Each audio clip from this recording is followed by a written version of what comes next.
Welcome back. This is Newsfile. It's your most authoritative news analysis platform. And here on Newsfile, as always, we put Ghana first. And my guest this morning, we are extremely thankful to Professor Kwame Jan of the University of Ghana School of Law, Legon, right here in the studio. Also, right in here in the studio is Shamima Muslim, member, the NDC's Communication Bureau. We are joined by Samuel Atacha. He's a lawyer, former minister.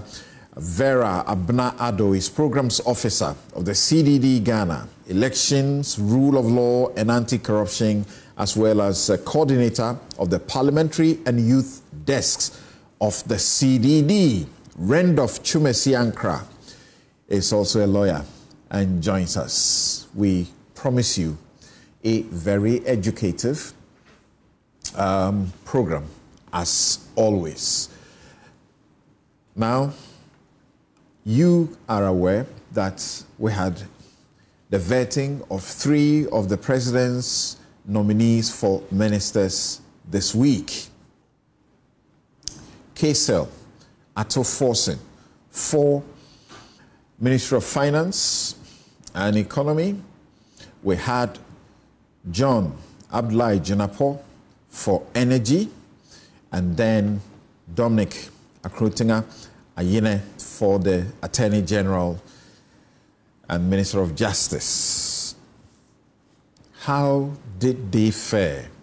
But how about the process? Some have asked, can we have it like it's done in the US so that various committees that have some expertise in the particular fields are the ones doing what you call the confirmation hearing? As we speak, the same thing is happening in the US, and guess what?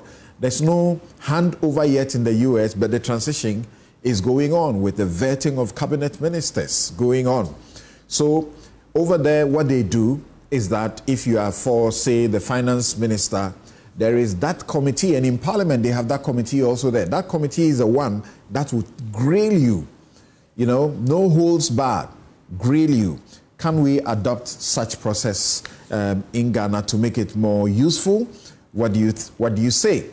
Let's go to Parliament and just remind ourselves briefly of some of the pictures and the sounds that we saw, and then we'll talk about the whole process. In terms of Article 25(1), it is provided that justice emanates from the people and will be administered in their name, in accordance by the judiciary and in accordance with the Constitution. So it creates, 142 creates the regional tribunals, which have coordinate criminal jurisdiction with the High Court, all right, in all respects. And then it says that Parliament may by law establish such courts and tribunals, that is inferior courts and tribunals, as it deems fit. Okay. Now, to the question why we want to bring back the public tribunals. We want to go back and align with the internal logic of Article 125, Clause 1, that there must be participation by ordinary people in the administration of justice. If you recall, all the tribunals, district tribunals, circuit tribunals, regional tribunals, had a chairperson or chairman and 2 who was, mandatorily required to be a lawyer, and 2, other persons who were non-lawyers selected from the community.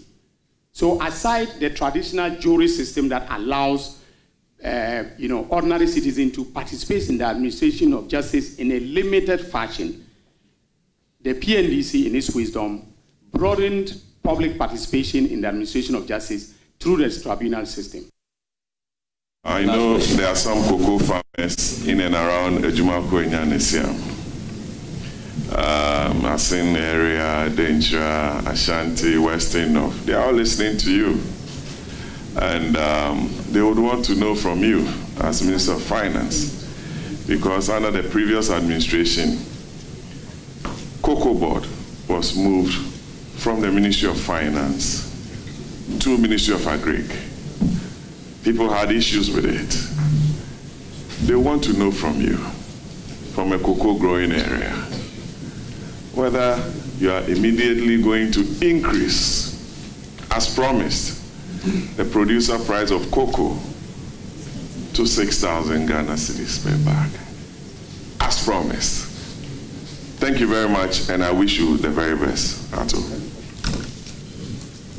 Thank you, Mr. Chairman. Mr. Chairman. Please go ahead. Mr. Chairman, as we speak, the chairman of the Producer Price Review Committee is the Minister for Agriculture and not the Minister for Finance. The government changed the position. In fact, President Akufo-Addo brought a bill to the House for us to consider and change it. Until that changes, I will not be the chair of the Producer Price Review Committee for me to commit. But what I can say is that, you know my passion with cocoa. I do not have a cocoa farm myself, but I recognize the work of the cocoa farmer. And I have fondly spoken about cocoa, and everyone knows that. I think the cocoa farmer must be prioritized. One of the reasons why our cocoa is going down is that we are not paying the cocoa farmer a fair price. As a result, there are no incentives for the cocoa farmer to cultivate cocoa.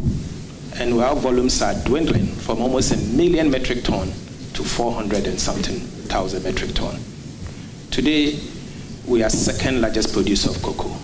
Ecuador is fast approaching, and if care is not taken, Ecuador will overtake us. Cocoa has supported Ghana's economy over the years. I think it's about time that we pay attention to the cocoa sector by giving fair price to the cocoa farmer and revamp the industry. As minister, obviously, as Minister of Finance, when approved, I will work with the Ghana Cocoa Board as a rare sector active player to revitalize the cocoa sector, but at the same time paying attention to what the cocoa farmer gets. Because we need to incentivize them, we need to encourage them, for them to be able to cultivate the cocoa, and for them to be able to also be encouraged to stay within the sector. Remember, the cocoa industry is more or less the largest single employer of Ghana's economy. And it cuts across how many regions in our country. Almost half of this country produces cocoa. So don't overlook cocoa, and we will not overlook cocoa. Honorable nominee, I would like to refer you to a publication on the 15th of March 2021. And I want to paraphrase because I don't want to miss any word. And I quote, Ghana today, we are complaining that this gambling is destroying our youth. I've read a number of articles on this. I would have thought that the government will come out with a policy to restrict gambling and to even ban it, he said. And this was a quotation attributed to you, Honorable Nominee. I want to ask and proceed on this. Do you still stand by this position of banning gambling and banning betting and all that in its entirety, or now your position has changed? That's what I wanted to ask. Thank you. Thank you, Mr. Chairman. Mr. Chairman, I think it's a very good question, and it's an opportunity for me to clarify. Mr. Chairman, I was on a show with the Honorable Kojo Opon Nkrumah, and the contest must come out. The Honorable consistent that there should be a private sector participant in the distribution, especially, like you said, billing and collection. When I was Deputy Minister, I led the process. When Honorable Secretary became my supervising minister, he made me lead the process of privatization. I led the team to India, I led the team to Uganda, I led the team to Kenya to learn from best practices. And so I'm surprised, and let me put on record that I've been very consistent that we need private sector participation at the distribution level, except that I disagreed with the format of the PDS, and I maintain that we can do it better. The ATC&C, I think it's about 23% for the technical, and the remaining is the commercial, which sums it up to the 40%. Thank you. Chairman, that proposed measure is on our table, except that our approach is different. We believe that we can merge Bui Power and VRA so that you have something like Ghana Power Company or whatever. We do not intend to privatize. So when you merge them, you have a holding company and 3 subsidiaries: hydro components, thermal components, and renewable components, all under one umbrella, but controlled by both VRA and BUI. They will determine how they want to run it. They will determine how they want to move with it. We do not intend to privatize any of those plants because they produce about 45% of our national requirement. And as a strategic step, you do not put all your energy assets in private hands. So let me assure the workers, we'll consult them. This is just an idea that we intend to implement. If we need to tweak it, we will do that with them and bring about efficiency. So the 3 cabinet minister nominees who were vetted, quote unquote, vetted by the Parliament's Appointments Committee this week, there you have them: Ato Forson, Abdullahi Jinapor, and Dominic Ayine.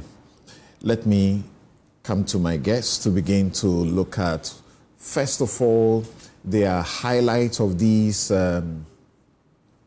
process and the structure and the process itself. There are aspects that we will isolate and discuss, as you have already, you've become aware.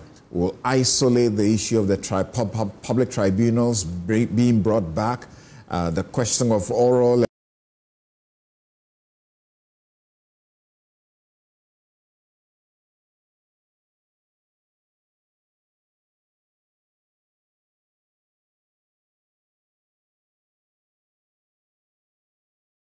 far gone. That's right. Today is 18th of January, exactly 11 days after the historic inauguration of His Excellency John Dramani Mahama.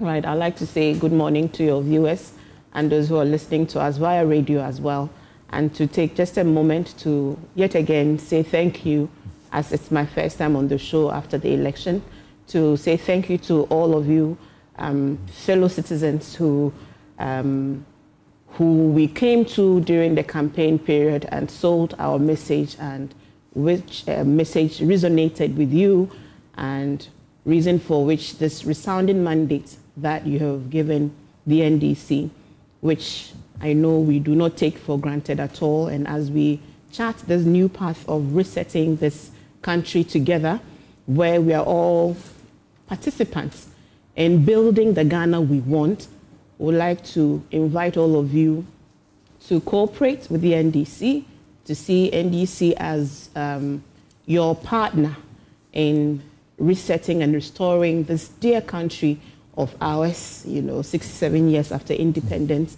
we should be in a better place than we currently are.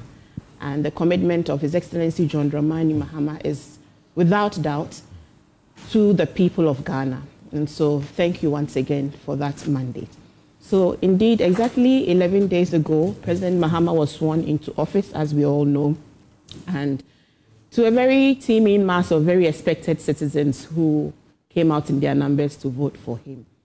At that Independence Square, he spoke passionately from his heart about the Ghana that he envisions, where there is inclusion, where there is love, fellow feeling, where there is recognition of the contribution of everyone, where there is fair representation, gender, persons with disability, amongst others. A Ghana that would have the Ghanaian as the center of development. He also spoke about a number of things. He announced some 4 critical strategic priorities that he intends to focus on. 1 being the economic restoration and stabilization of the economy. 2, improving the business climate. 3 was implementing governance and accountability and constitutional reforms, and of course, strengthening the fight against corruption. We all agree that to achieve these noble ideals for which the Ghanaian has given us this mandate, we need a team. We need a team to help with the reset agenda. And I think one of the major initial moves would be forming the government. if you took a look at his 120-day social contract with, did I just do that? She just forgot herself that she was live on television. She was saluting Atachia, who is around here. Why was Atachia saluting me too? Why was he just spirit, you know? I should come this way rather. Okay. Right. So, Atachia is joining us, and we can assure you that this is going to be a session that you will absolutely enjoy. Vera is with us online. Hello, Vera. Hello, Vera. Hello, Campus. Great. Good morning. Great. Good to hear your voice. I wanted to hear your voice, then we will return to you shortly. Yes, so Shamima was going to now zoom into the nominees and her highlights from the vetting process in Parliament. So, like I said earlier, to execute the mandates and to be able to deliver on the social contract, we have to put together a team, a reset team. And so if you take a look at our 120-day social contract for Ghanaians, stipulated in that document is how he intends to, roll out the foundations of a new, government, which is ready for business. Amongst others is his commitment to running a lean government. And he did announce during the campaign period that he was going to have not more than 60 ministers, okay? And we're on course to achieve that. He did announce that he was going to also have the most representative cabinet, where youth, experience, gender is all finding representation. And the CDD is already applauding him for the gender, brilliant. Based nature of balanced nature of the appointment. We've done 28%. He promised not less than 30% female appointments in his government. For the ministerial positions, we've done so far 28%, and that's not shabby at all. And we know that the numbers would improve even further. And aside the other appointments that are coming up in SOEs and other agencies, so we're going to see a very different face of governance. If you also take a look in that document, he is speaking about establishing very quickly a public conduct and standards, document, policy that will guide all of the appointees in government. In fact, in the forward to our manifesto, in his statement in our manifesto, in the last paragraph, he made a resounding commitment that he will hold especially his appointees to the strictest standards ever, and no one will be let off the hook. And why we can trust this is because he has done it before. When he was president, under his watch, there were members of his administration that faced the law for being found wanting or doing the wrong things. So this is the precedent that we all have. If you look at the appointees that he has made so far, you would have no doubt at all that His Excellency John Dramani Mahama definitely means business, and the vetting has shown the levels of competence. If you also take a look at the profiles of the individual candidate, one of the clarion calls during the campaign was experience over experiment, if you recall. And so having worked with many of these people in government before and in opposition, 8 years in the wilderness, he knows what many of them are made of, the levels of their experience. You're generally satisfied with the vetting process? Generally, yes. There's always been a conversation. Even, I think, 2009, I covered the vetting. That was my first time of covering the vetting process. And the conversations are very similar to the conversations we are having today about the process, about the rigor of it, about, the chair, the nature of the chair, the rights of the chair of the vetting committee. And to the extent that there are no spelled out, mechanisms, and that's always been what is or what makes for the best form of vetting. it is very discretionary. You know, there are the Supreme Court in J.H. Mensah actually said they decide how they do it. They could decide that it could just be one person calling the minister and asking him, how are you today? And they will close it, and that will be a vetting. It's done. Close exactly. book. There's no, so it's hugely discretionary. And things that are discretionary lend themselves to how you know, the feel of the day. The minority was the group, even though there are 4 on the committee, that's the group that did the real questioning and grilling. The majority simply were commending and applauding. And that has always been the like nature. Why so? Well, that has always been the nature. And there are a number of reasons for that. One would be that for a lot of them, they are their colleagues. They know them, they know their background, they know their competency, they've been with them in meetings, in committee work. So generally they are aware of their competence level, and a lot of the issues that come up during vetting are not issues that have not played out in the public domain, that you haven't heard the views of those, you know, nominees on already. So you largely know. So it's almost like, you know, a public display sort of the entire, you know, vetting process. But I think that, yes, there are ways in which we can strengthen the rigor of it and not come across as just passing, just like a process. Have you had the time to follow the U.S. confirmation hearings? I have. Where it is the Committee of Parliament that, quote unquote, that has the sector involved that will do the vetting of the particular nominee. So here we have the Finance Committee. So Ato Forcing would have faced the Finance Committee, who have a lot of information and data about the economy. And it's almost like a no-holds-bar situation. There is no chairman interfering and asking you to limit how you ask your question and how you follow up. I mean, 32 years after the 1992 Constitution, I think that where the shortfalls are and the gaps are quite glaring. And if we truly want to strengthen our democracy, these are some of the more proactive, you know, things reforms, you know, we should be thinking about. And, you know, I know that Parliament has also outlawed its new standing orders, for instance. And these are some of the avenues with which we should. So what they have done in the new standing orders, in that in Order 217, they have provided for a committee of 9 standing members, with the First Deputy Speaker as the chair, plus, quote, the leadership and 2 other members of the relevant subject matter standing or select committee shall join the members of the appointments committee to consider persons nominated by the president for appointment. So call it sort of a hybrid.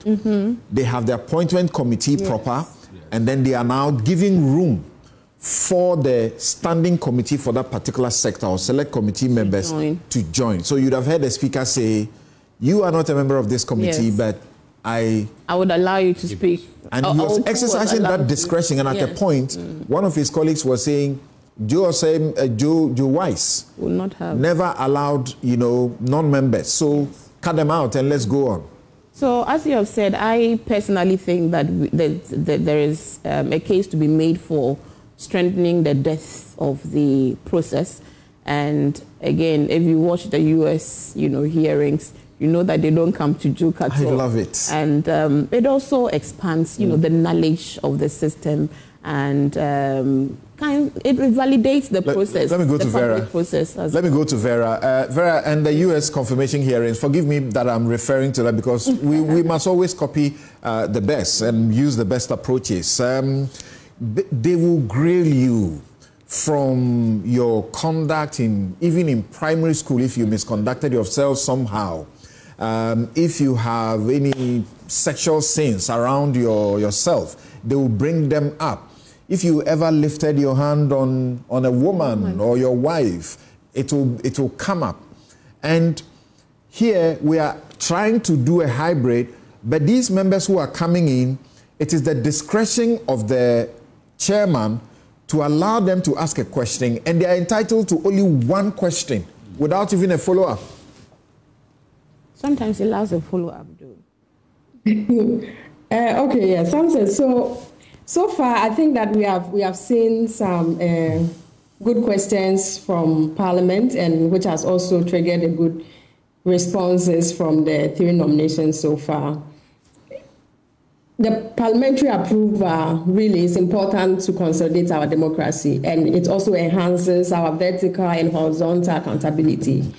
And for me, the public interest is also very, very good, and we are able to monitor this process because the media continually, they are able to telecast this for us all to watch it. For the US system, maybe we have to also look at the hybrid version of us. Is it efficient? We have been doing this for some time now. So I think it's important for us to have a second look at the way our vetting is conducted. We have to be more efficient. For me, even with the questions, I think that allowing one question, maybe we can look at time allocated to one nominee and how much time a member is expected to spend with the nominee, for instance. So not just the question, because you realize that some people will not even ask any question, especially from the ruling, from the majority, yes. And then others will ask more questions, and then we keep spending so much time with one nominee. I don't think it has been very efficient. It became virtually, forgive me, it became virtually an Athenian marking vetting, process, because he is the one who did most of the job for almost all the nominees. Right. So maybe the sectorial vetting will be helpful, the committees, so that we can have experts who are knowledgeable in the area. Parliament has different kind of people in Parliament with different expertise. Based on that, they are actually put on the committees, either one select or standing committee. And so maybe we can look at that approach as well. A para vetting also, so that we don't have the same committee sitting for hours. We have new nominations coming up. How are we able to get this done? So if we can have even a para vetting going on concurrently, where we have people with different expertise having to interview. Otherwise, if you look at even the type of questions, again, that's another concern of mine, is that the type of question, it was more like something to trap the nominee, kind of. When we do that, when there's so much of that, in fact, that it's good for public accountability and political accountability of candidates and political officers. But when we do too much of that, we don't get to hear solutions from the nominees. We don't get to hear how the House. Well, a good number of those who were doing the questioning, lawyers, and they saw themselves doing the job that they do in court, cross-examination. What's bad about it? Trap them. If they commit themselves, if they lie. That's a way to detect people who are lying, people who are not trustworthy and won't tell the truth. Samson, and again, Parliament has also become a bit more legalistic. It's as if you are in court, you are before a judge. It's really not helping. What is not helping about that? It looks like we have too many lawyers in Parliament, and I think maybe that's also the case. Maybe it should be a chamber of only lawyers. What's wrong with it?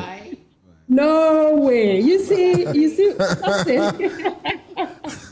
Something. I think that what is important is that there's high expectation of these nominees and high expectation for this government. And it's important that we are able to get these nominees to tell us what are the great ideas, what are the new solutions, what are the innovations that are coming into this sector. And so you go through the vetting, and then we have so many questions. So how do you want to do this? I will do this. What are you going to do? So that it's not always about the eyes.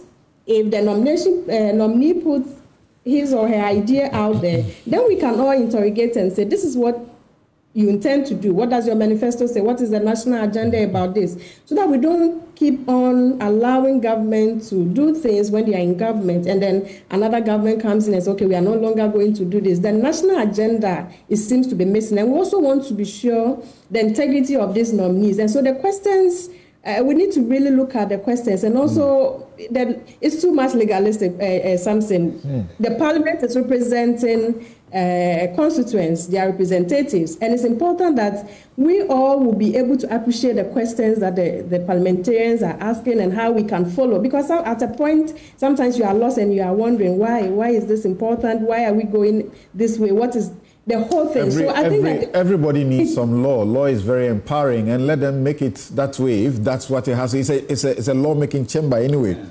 Forgive me about that one. How do you translate law into practicality?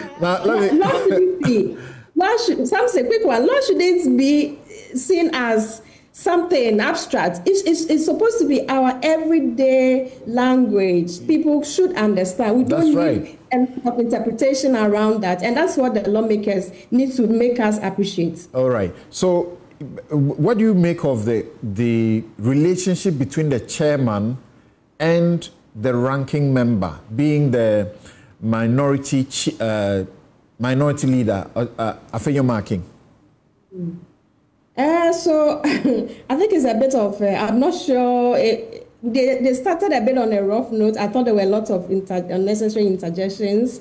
And I was hoping that the two of them will agree, because this is parliamentary job and it's no longer minority versus majority. So I think that they need to really, we want to see a better coordination going into the next. Did you say it's no longer majority versus minority? That's what goes on in Parliament.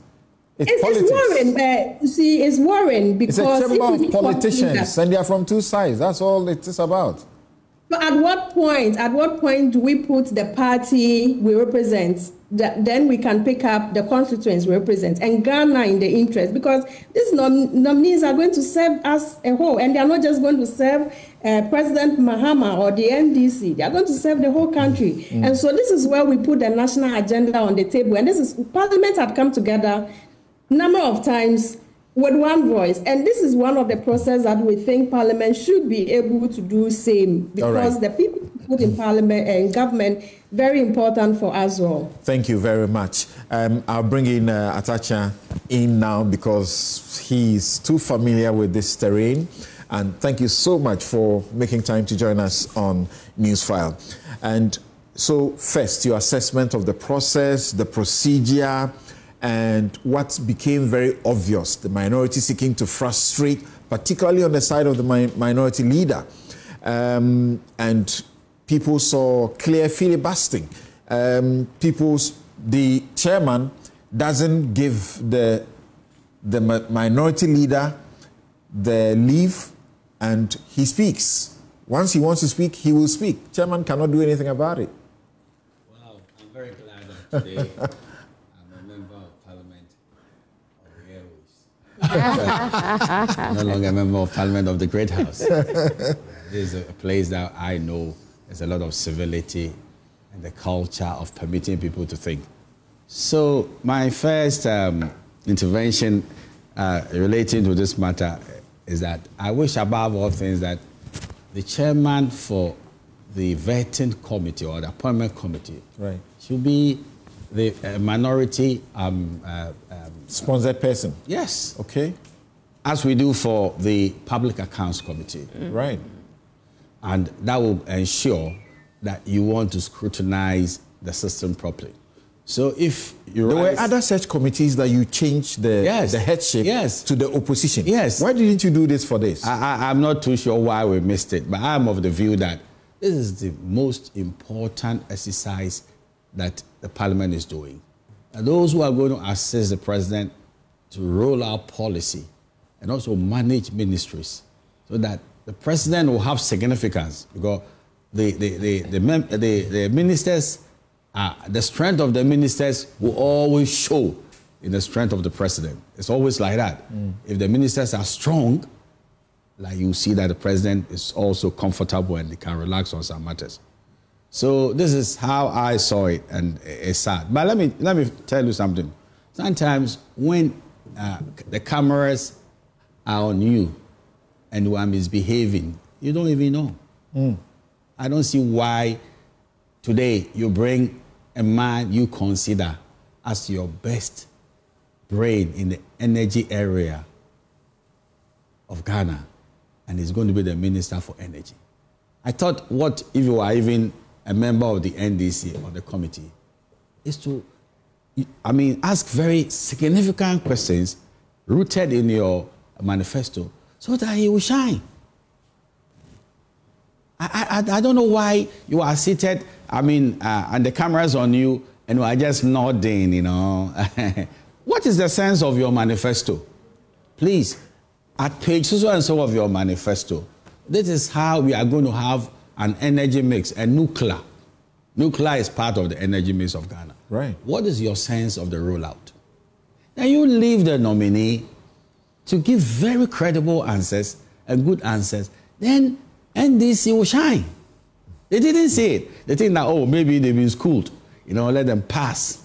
But you are shortchanging the nominee. There were a few of those, though. Yeah, the scholarship of the nominee is not known via NDC. And I believe that at least much to be desired. I'm also very much concerned that you have a chairman of a committee who might want to have a tiff with the ranking. I've sat there. Honorable Doa Jao was there. Even there, that was a young, member of parliament, and you could really go the full hog. And you clash with people who they believe they are very powerful. They permitted that the discourse should go on. And if the man is strong in himself, you don't interject as a chairman. The one that is being questioned has a good sense of why he's seated. So I am very much concerned that the chairman of the committee, in most respects, was very high-handed, as if he's been programmed to resist questions coming from the opposition. And that is not how you do the business. The business is that you, as a chairman, you moderate. You give respect to also the ranking, who is a leader of the opposition and what he is trying to do.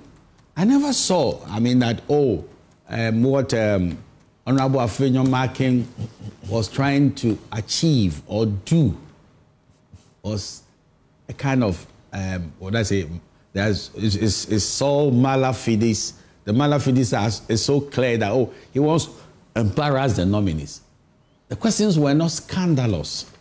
You see, a chairman will checkmate a question when you can see a raw, scandalous, questioning.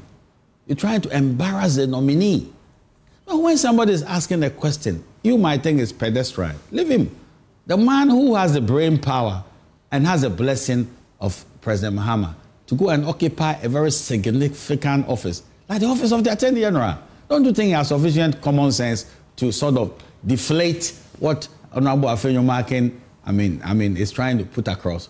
You saw the chairman doing things that you are not happy about, but you didn't see anything that Afenyomakin, for example, did that you would say he ought to have moderated himself a bit.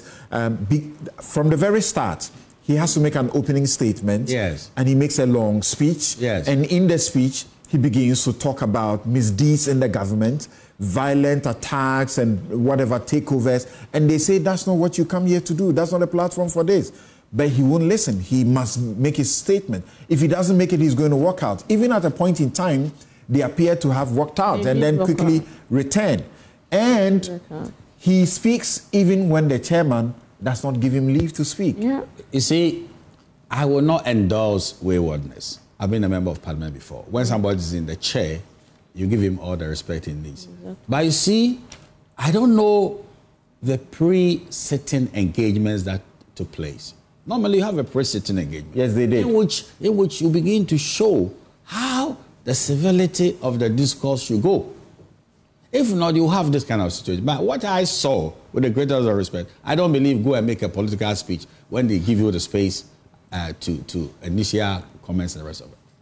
That might be totally wrong. But what I saw was a way that if we are not careful, you set Afenyomakin up for emotional kind of situation. So I saw that. I saw that the chairman's posture also was not helping in trying to contain some of the things you might call the waywardness of Afenyomakin. That's what I saw. I believe that, Santa, you can prompt a man, like as close as I am with the Shamima, you know. I could prompt her. I could pass on a note. And that was sort of, douse the fires. But I wouldn't want to hold brief for anybody, but I will play with the chairman that when a question is asked, an area that I didn't find it too good, You see, it should leave the nominee to answer the question. You see, sometimes there's an intervention as if you want to block the question from even landing before the person answers. I believe that as if you are trying to protect them. Okay. And that is not the way to go. All right. Yes, Prof. What were your highlights? What were your observations? And they are watching, they are listening. They may take a cue because they have more work to do, actually. They've done only 3. Yes. From 23rd. Let me say good morning to all your viewers and all your listeners. And I particularly want to say good morning to my learned colleague, the Honorable Atachian. You remember the last time he and I were on air was in the parliamentary hearings. Yes, that's right. And I believe people will be you led your client there. Yeah. People will be expecting a showdown. Honorable Atachian and myself. All right. That will not happen. Okay. We are brothers. So, going back to vetting and matters arising, Samson, let me ask all of us a question. What is the purpose of the vetting? The whole process, what is the purpose? And what is the outcome that we are expecting? So we take the people through this process. What are we expecting? I would have thought that we are looking for the technical competence and capability of the nominee. Precisely. We are looking at the nominee's credibility, integrity, and consistency. Correct. We are looking at the overall suitability of the nominee for the role that he has been nominated to come and perform. I hold this view. I may be wrong, but that's my view. And this is in some way supporting what my learned brother said. You want to appoint 60 people and give 60 people virtually control over the management of the affairs of state. And we are 35 million of us. These 60 people are going to determine our destiny. Precisely. And I tell you, and that of children yet unborn in this country. So these destiny controllers, the collective competencies and capabilities of these 60 people will determine where we will go. And I'm saying the collective competencies and capabilities. So if the 60 people, those of us who are sitting back, our assessment is that their collective competencies and capabilities cannot run a country, we are dead. The markets, your constituents. So you put somebody for finance. The questions that are coming out are not able to bring out the best in this person. So the markets are not seeing the capacity, the competences. So what will the speculators think? That is this person capable of managing the CD? What assurance do they have, investors? So this opportunity is for the people, the nominees, to give a reassurance to the populace and the market wide out there, not only within the jurisdiction. The guys on the London Stock Exchange, New York, they are listening. They have their people on the ground here communicating to them. So sorry, that's her, preliminary comment before she asks her question. Yes, I think Abraham Sayasari and one other from Atachian's area, this new entrant, there's a lady. She's my MP. Oh, okay. Great. Tiwa West. Yeah. She is representing me in Parliament. Okay. So, the markets are watching your nominees. The nominees come, we just put some icing on their bodies and they walk through the process. We are not able to achieve the points that are set out. Their competencies revealed, their suitability overall, and so on. So at the end of the day, the history of these vettings in this country, everybody who goes through, at the end of the day, will pass. It's a fait accompli. At the end of the day, what I have seen is that once the president nominates you, you are the minister. Unless something absolutely scandalous, and in any event, if there are scandals, we still will cover them because they are our nominees. And in fact, we don't have a history of a rejection of a nominee who has been vetted, except for those who came up and they had issues with dual nationality. Yes, that's the point. But in terms of someone going through a vetting and the outcome, that's why I asked, what is the outcome? What are we looking for? Are we just to bring them in, window dress, we the populace? Because they are already ministers. Once they are nominated, they are ministers. So we have to go back to the board. And trust me, this idea of an omnibus appointments committee, even with the attempts in the new standing orders to clean up, is not the way to go. Please hold it on there.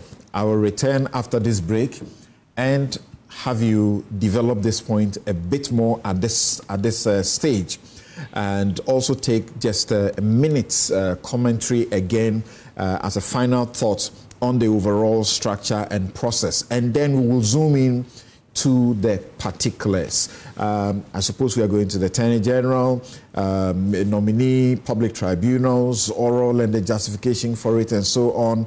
And then, of course, you tuning in, you know that we will also deal with the question of the anti-LGBTQ bill. Is it dead with the 8th Parliament dissolution? We'll be right back. This is Newsfile. You're welcome back. This is Newsfile. It's your most authoritative news analysis platform. And here on Newsfile, we put Ghana first. We're talking the ministerial vetting that happened in Parliament for the Finance, Energy, and Attorney General nominees of the President. And a number of issues came up, including the reintroduction of the public tribunals. It's already sits in our Constitution and also in our laws, but it is not in function. It came up. Why do you want to bring it back? The justification. Is it good for you? There was also questions about the oral operation, recover all loot, and the manner in which they have begun to conduct their business, including seeking to sort of shame somebody they have information on about having acquired land improperly somewhat. Yes, questions have been raised. The minority actually held a press conference and raised that question, asked its members or former government operatives not to respond to any summons or invitation and so on because they are unconstitutional. They do not have any such right. The anti-gay bill, people are faulting President Mahama that he's beginning to speak differently from what he has said. But is it true when he says that bill is dead with the dissolution of the last Parliament? I was just going to share my take with you, my second part of the criminal conduct of the violent takeovers that is going on around the country, and the police literally looking on and not arresting all the criminals, the party thugs who are on the loose doing some of these things, and also some of the former government people or state officials who have been seen, and there are footages of some of them actually looting stuff from their own offices. Right, but the discussion has been so heated and interesting in a way that I'll shelve that take. I'll come to it next week. My guests, as you may have been introduced to them already, Shamima Muslim, member of the NDC's Communication Bureau, Professor Kwame Jan, who is with the University of Ghana School of Law. Samuel Atachia is a lawyer, former MP. Randolph Chumesi Ankra is lawyer. He will join us shortly. And Vera Abna-Ado. I understand Randolph Chumesi has joined us. And Vera Abna-Ado, Programs Officer at the CDD. Thank you all so very much. Now, Prof, we are very interested in what you were saying earlier. You focused us on what is the purpose of the vetting and what is the outcome we are looking for, and that these people that the president is constituting as ministers, 60 of them, are our destiny controllers. And so there must be a certain higher purpose for the process, and it should not be toyed with. You were then getting to the point where the sector committees in Parliament have been brought in to also participate, and yet they are limited to just one question. So the point I was making, if I should follow through on that, the sector committee bringing one person or two co-opted maybe to ask one question. For me, I will say again, it's not the way to go. Sure. If we are trying to interview, for me, my take is that the vetting is actually an interview for a job. And these jobs are top jobs. True. No serious corporate body will just bring someone and ask that someone, you said you will increase cocoa price. So will you increase cocoa price to 6,000?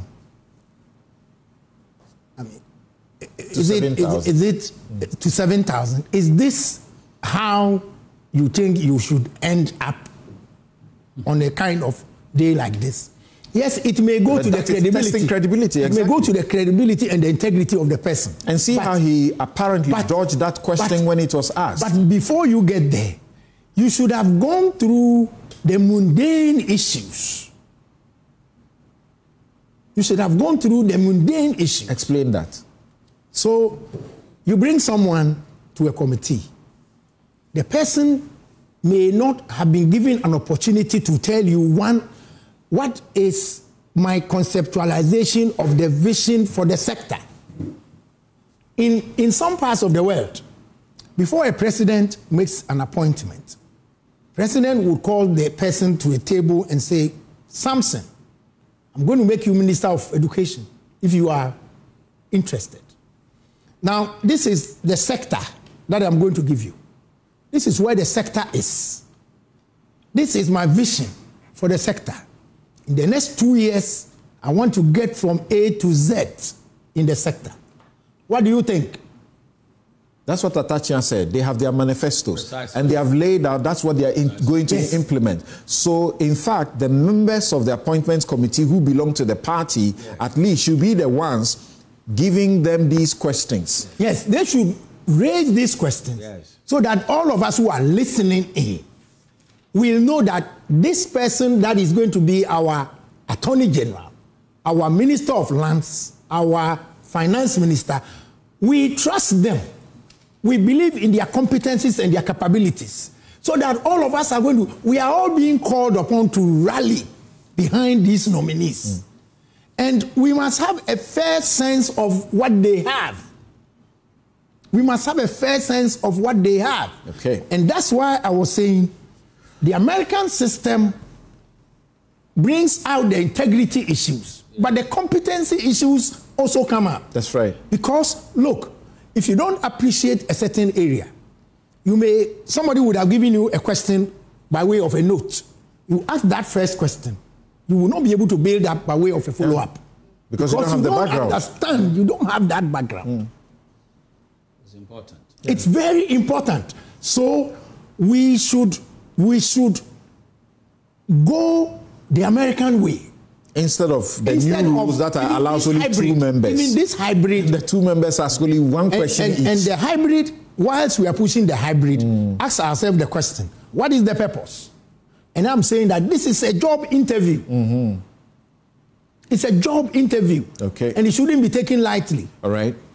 So they should revise it. I'll come to Shamima, but, Satacha, you also seem to agree that they should revise this process a bit. How exactly should it be done? I believe the American way of vetting secretaries, I mean, will work very much so. But even for now, what we have, can we improve it? I don't believe that the committee should agree that the person who they've placed before a particular committee, a member of a committee, if it's on the ground of competence, that's why I said, okay, Atashi should go to subsidiary legislation because of his legal background. She'll ask one question. I don't believe that. You see, because then the best of the process of what he's talking about, the technical competencies, will not show at all. Should they be limited to questions or be given time within which to ask their questions? So that I'm watching the confirmation hearings in the US, and one person is interacting with the nominee, and they are interjecting, they are stopping them, and they have quite some time to do that. Well, my humble view is that if the number of questions is going to take an hour, then it's wrong. But I should think you should give him the space that, look, you have a minimum of 3 and a maximum of 6. But please, do not make an arrangement in which your questions are so overladen with unnecessary context and introductions because of the space of time. And that will be fine. Okay. But what I know also, that all the residual things that they cannot put across, that is the work of the ranking member. That's how it works. But let me add on to what... The ranking, they were actually contemplating that the ranking should also be limited, because you realize that Afenyon, when he took over, at a point, they had no idea when he was going to end, how many questions he had left, and seemed to be holding them to ransom. I believe that there should be some reasonableness in the way he exercises his power as a ranking. The fact that he's a ranking also doesn't mean that, if we're not careful, and that is when the committee is about to end, that's when they give him the space. If we're not careful, all the time that everybody spent on, the nominee is even going to enlarge it. So I believe that there should be some reasonableness in the questions that he will ask, and then it is useful and it helps everybody. Because if we're not careful, in the name of being the ranking, then he will take more time than the entire time of the committee. Right. But one dimension that I want us to talk about that you don't see.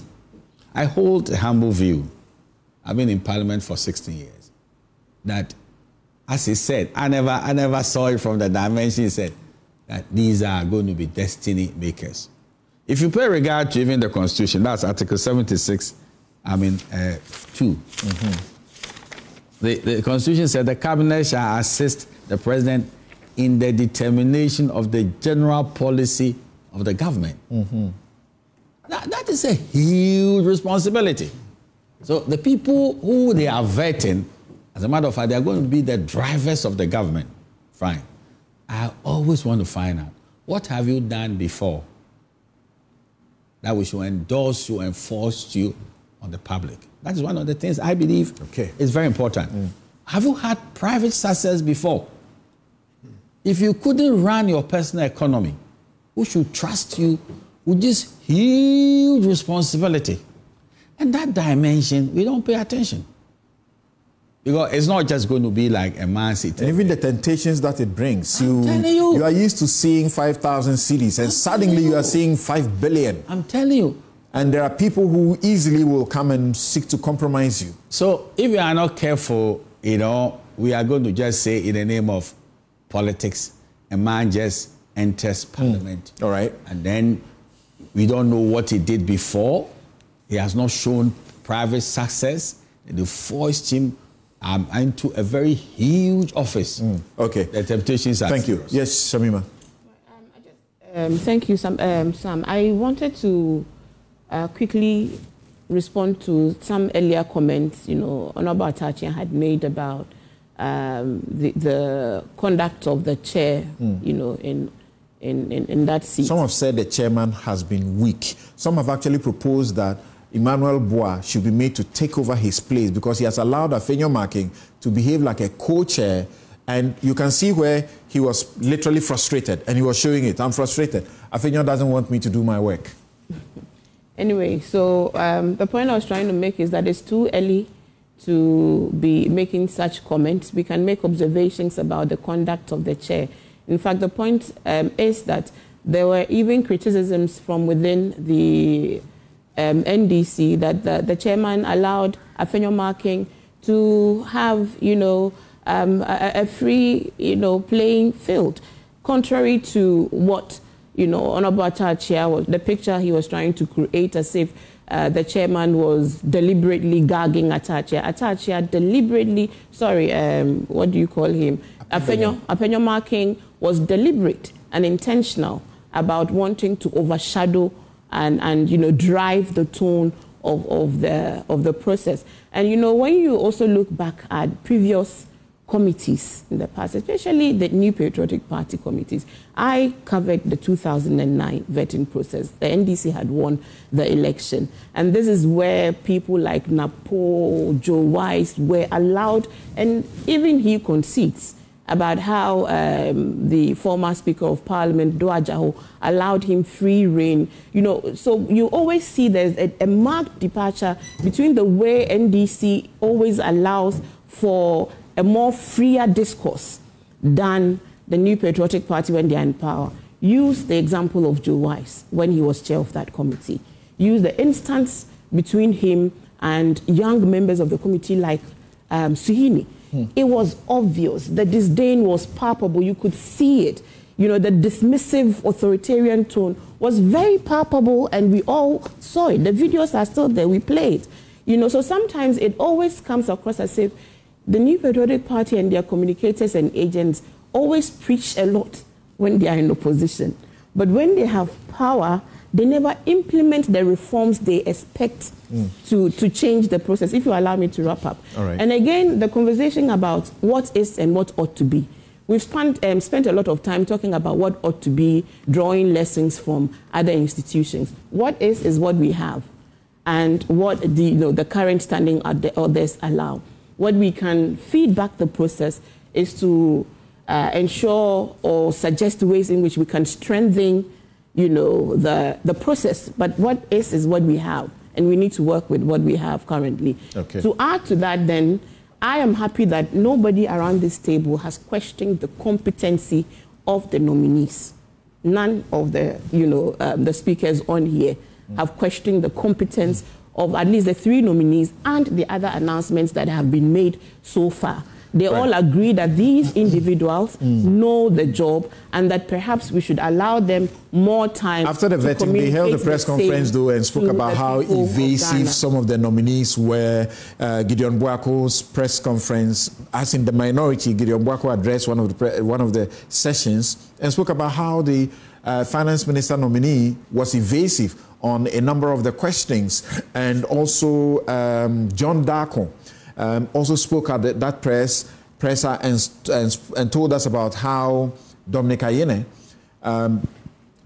issues of conflict of interest, issues of conflict of interest in clients he had had before, who now are before international arbitration and are looking for hefty, there's always an objective sums. assessment of a performance, and there's a subjective assessment. The fact that you are not satisfied with somebody's answer to a question does not remove the fact that the person did their best that they could given the circumstances that they have. They are not there to totally please you 100%. It's not possible. And sometimes it would seem as if the minority members on the committee are quite adversarial. And it's like you're in a court. Because they are the ones who are doing the grilling. The majority members are not grilling. They are just commenting. You see, but there's motive. And sometimes the motive oozes. Look, all of us are in this system. Let's not pretend we don't know the things that happen behind the... you were suggesting earlier that maybe somebody had been primed to prevent. So should we say that you have been priming your minority people to be disruptive, to try to usurp the authority of the chair? Should we say... Would it be fair to suggest him, Honorable Atachia? So please, if we want to strengthen... Samima is mixing the in-camera discussions with the... No, I'm not mixing any incoming. No, he said it. I didn't understand. He suggested it here. I didn't understand. He suggested it on live. I didn't understand why chairman of the committee was arrest a question when the nominee is fully competent to answer. I didn't understand that. Okay. The chairman and like Prof said, and like Prof Kwame Jan said, this is also a place to test your credibility or integrity, among others. But Gideon Bwako asked a question and insisted that I think Ato forcing that he had to be come to the job with integrity, honesty, and he was asked to withdraw those portions because it was not within him to make those comments. And Afenyo agreed, and he reviewed that portion. So what are you, interviewing them for? So quickly, let me give you 2 minutes each. Then we move on to some of the details that we want to go to. So yes, Vera, what do you say? Particularly the issue about changing the process so that the select committee members, if you bring, say, if some judge were nominated for communications and is going to be vetted, rather allow the communications subcommittee members, the 2 of them who have been co-opted into this appointment committee, to do more of the job than allow Afenyo marking, free time and give those people only 1 question each. What do you say? Okay, so I have 3 quick points on that, Samson. So 1, I think that, yes, we need to have the committees. And I think that we want to push for a parallel vetting. We need to fast-track this process and have expertise in these committees to vet our nominees. And it's important that we do this efficiently. And then 2, I think that we also need to allocate time to the process.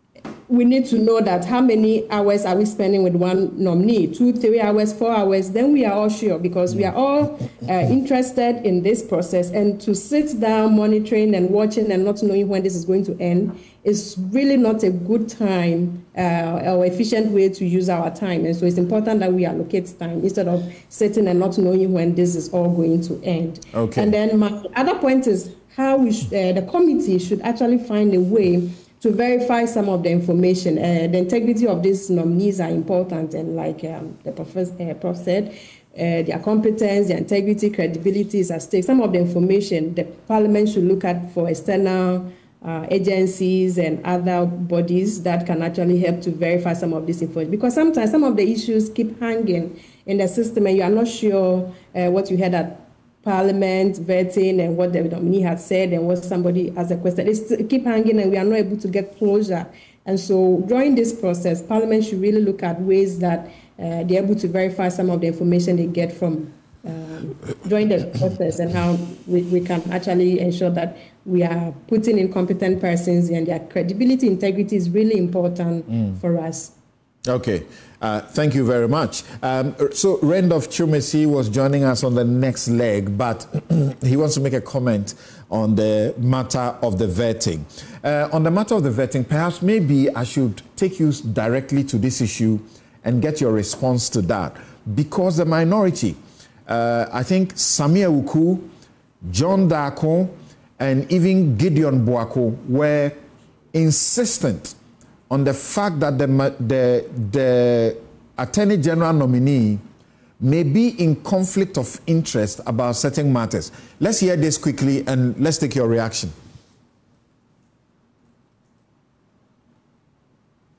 Yeah, Honorable nominee, I'm sure you are aware of a company called Cassius Mining. That company obtained a grant of prospecting license from the Minister for Lands and Natural Resources sometime in 2016. Actually, 14 days after the Mahama administration had lost power. The company at the time did not comply with the prospecting license, and they had made an application for renewal of the prospecting license. Following that, Honorable nominee, you became the counsel for Honourable Member, Cassius Mining. do you have the evidence that the company did not comply? And in any case, that particular company is not before us. So you know the rules relating to speaking about persons who are not before us and will not have the opportunity to defend themselves. So be guided. Thank you, Mr. Chairman. So following that, Mr. Nominee became the counsel for Cassius Mining and made demands on the government for renewal of the company's prospecting license. In fact, Mr. Nominee, you as a lawyer for the company, you wrote a letter dated 21st February 2020, attention the Chief Executive Officer of Minerals Commission. You stated variously, but in particular, clause 4 of your letter to the Chief Executive of Minerals Commission, you stated that the fact that the two shareholders of the company prior convictions cannot vitiate the license, it is not a relevant consideration. You stated, Mr. Nominee, that it is spurious and disingenuous for you to suggest that the minister can, on this basis, refuse to grant the license renewal. But even if it were so, damages will still flow and the government of Ghana will remain liable. Mr. Nominee, it will interest you to know that about 2 weeks ago, this company, Cassius Mining, for which you were once their legal counsel, has filed an arbitration against the government of Ghana, claiming in excess of 440 million United States dollars at the London Center of International Arbitration. The Attorney General of the Republic of Ghana is supposed to defend the Republic against all claims, including one such as this. Now, you were once the lawyer of this company. You believed in their claim against the government of Ghana. Mr. Nominee, are you going to ensure that when the Republic goes to defend this claim, the Republic of Ghana will not be burdened with this $441 million? And I'm saying this because of the appearance of conflict of interest.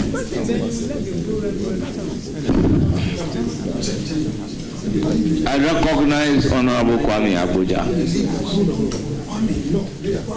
Leader, the procedures here will all encourage our first-timers to participate fully in this. Indeed, that is why our side and the side of the minority brought in first-time MPs. But in this committee, you can lay preamble to ask your question, but not to make, endless statements. And I sit here and I ask myself, when is the question going to come? So, Chairman, can you direct that it is not against the procedures here to lay a preamble, but that might be brief, then you go to your question. Because I get lost as to whether somebody is making a statement or asking a question. You see, Chairman, people, Honorable people sit outside and sometimes they bash the members of the committee. Being outside and having the opportunity to ask the question are two different things. You don't have the opportunity to pose the question, but I will allow the nominee to provide an answer. Thank you, Mr. Chairman. Mr. Chairman, the honorable member is right. I have been instructed previously by Cassius Mining. I filed pleadings in the High Court in Bolgatanga together with my junior partner, Mr. Gordon Tamaklu. We litigated, various applications before the courts. I want to put it on record that I'm no longer Cassius Mining's lawyer. However, I'm keenly aware of the fact that the Constitution prohibits a situation where a public officer puts himself in a position where his private interest conflicts with the performance of his public duties. As Attorney General of the Republic, I will be the Republic's lawyer. As the Republic's lawyer, I am supposed to act in the best interest of the Republic, in accordance with the best traditions and ethics of the legal profession. I will not, in any manner whatsoever, compromise the interests of the Republic of Ghana.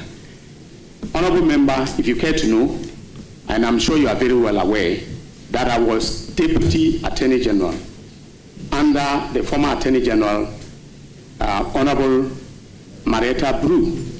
And for 4 years, we handled that ministry in such a way that the U.S. government described the Attorney General's office as a corruption-free zone.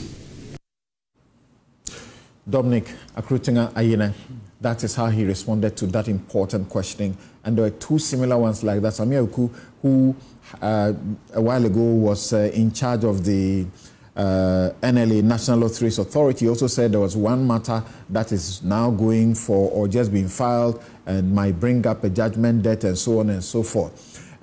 Yes, Randolph, what do you say? Should these matters and how potentially the Attorney General nominee's previous connection or relationship prohibit him from becoming the Attorney General? Samson, to answer your question, let me just chip in this quickly. Samson, you are aware that almost every practicing lawyer in this country may have, at a point in their practice, issued a writ against the Attorney General. So does it mean that when you end up on the side of the state as the Attorney General, you cannot, because at a point in time you issued a writ against the Attorney General? Samson, in fact, my learned senior and venerable lecturer discharged himself very well with regard to the answer, because Cassius Mining, he admitted at a point, employed his services. And at the time he appeared before the committee, he was no longer a lawyer on record for Cassius Mining. So at that point in time, the question that we have to ask ourselves is, what is his interest? What personal interest does he have in Cassius Mining? Because the prohibition on him by law is that a public officer should not put himself in a position where his personal interest would override that of the state. Now, his services has been discharged as lawyer for Cassius Mining. Cassius Mining, I believe, have retained another lawyer. So at this particular point in time, where Dr. Ayine is not an employee of Cassius Mining, is not an officer, is not their lawyer, where lies his interest in Cassius Mining's case? Imagine that the Attorney General appears to defend the state, and the documents before this tribunal, arbitration panel, include documents that the Attorney General had written, which was read out, which suggested that their company had a good case. How is he going to say otherwise for the state? That, yes, I was the one who wrote this letter, and I said they had a case, but now I'm the Attorney General, I say they don't have a case. Thompson, I believe that when he wrote that opinion for Cassius Mining, there was an Attorney General in office at the time, and that Attorney General disagreed with that opinion. So there should have been legitimate or legal basis for that disagreement, and that disagreement becomes the position of the state. Yes. So I believe that Dr. Ayine would have to, whether he likes it or not, would have to move with that particular position of the state.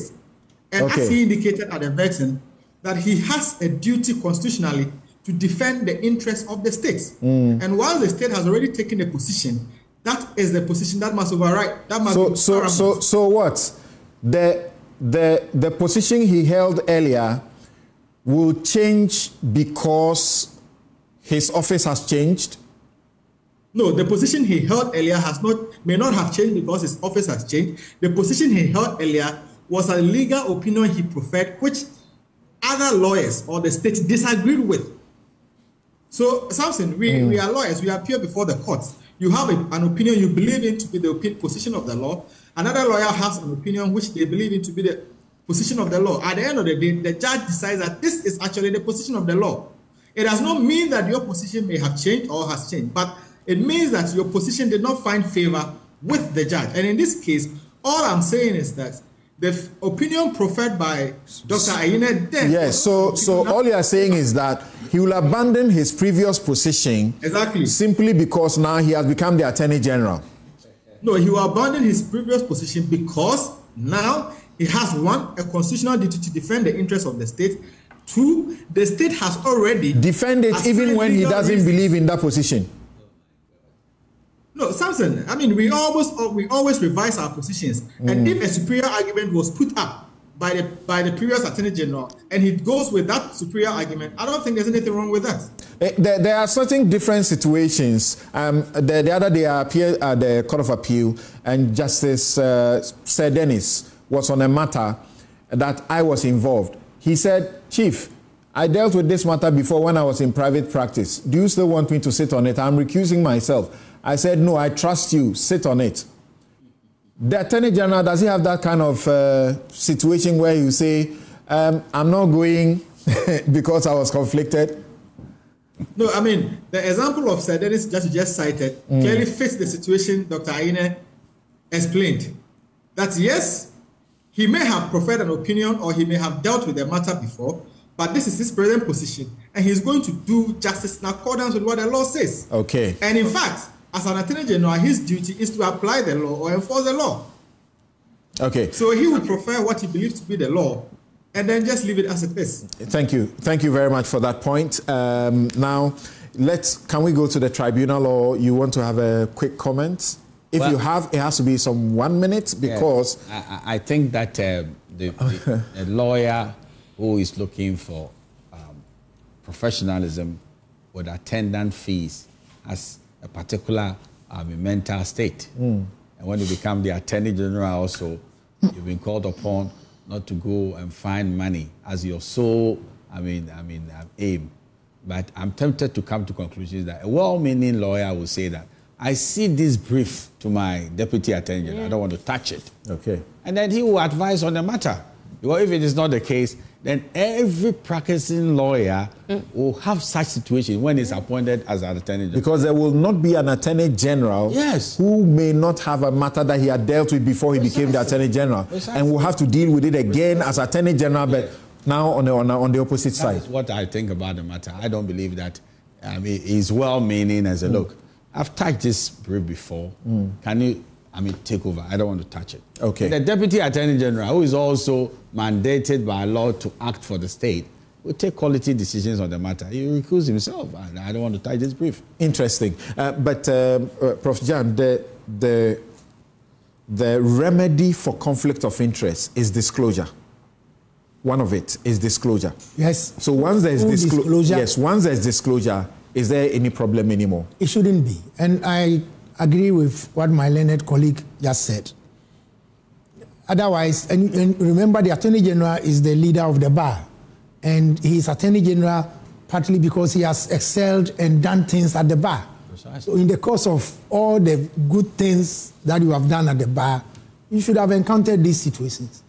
And that's a difficult situation, is it not? Yes, it is. But it should not be a ground for disqualification of a nominee. Atachian is suggesting that to the extent that this time round, he's going to face the case, but he doesn't have a financial interest because he's not a lawyer. If he were the lawyer, he would be thinking, they say, is how much involved? Let's say it's $50 million involved. If his own is 5 or 10%, that will be where his mind is. But now he has nothing in it. And Samson, remember also, you are a lawyer. In some of the cases, lawyers take particular positions not because they think that they have an ironclad case. At all. In some of the cases, I have taken cases where, in my honest professional assessment, the law is against me. But I try to push the margins of the law. Okay. I love that. You know, so it's not always the case that, and you know, some of the cases you push the margins of the law, and you could achieve a breakthrough that you least expected. That's right. Okay, well, Atacha is sitting here. He is one of the best examples when you talk about such things. He was going to the Supreme Court over this contempt matter, and all the lawyers went there to beg. He said, this is not a messy chamber. We have to do the law. My client will not beg. And his client? Do the wrong thing and put him in prison. We want to keep the law alive rather than beg you, the Supreme Court judges. Okay, so now let's move on to the public tribunals, right? The public tribunals being reintroduced has become a thorny issue. Why is that so? We take a quick break. We hear the Attorney General, his justification on it, and then we hear all my guests. Of particular concern to me is what I find in the your party's manifesto, which is titled Resetting Ghana 2020. You're welcome back. This is Newsfile. It's your most authoritative news analysis platform, and here on Newsfile, we put Ghana first. My guest, Shamima Muslim, Professor Kwame Jan, Samuel Atacha, Randolph Chumesi, Ankara, and Vera Abena Ado. I'm reading to you Article 142 of the 1992 Constitution, and the heading is Regional Tribunals. It says, there shall be established in each region of Ghana such regional tribunals as the Chief Justice may determine. A regional tribunal shall consist of the Chief Justice, one chairman, and such members who may or may not be lawyers, and shall be designated by the Chief Justice to sit as panel members of a regional tribunal, and for such period as shall be specified in writing by the Chief Justice. A regional tribunal shall be duly constituted by a panel consisting of the chairman and not less than 2 other panel members. Right. This provision of the Constitution is not amended, it's not been removed, and the regional tribunals, where are they? The NDC says they must be in function. Why not? Listen to Dominic Ayene.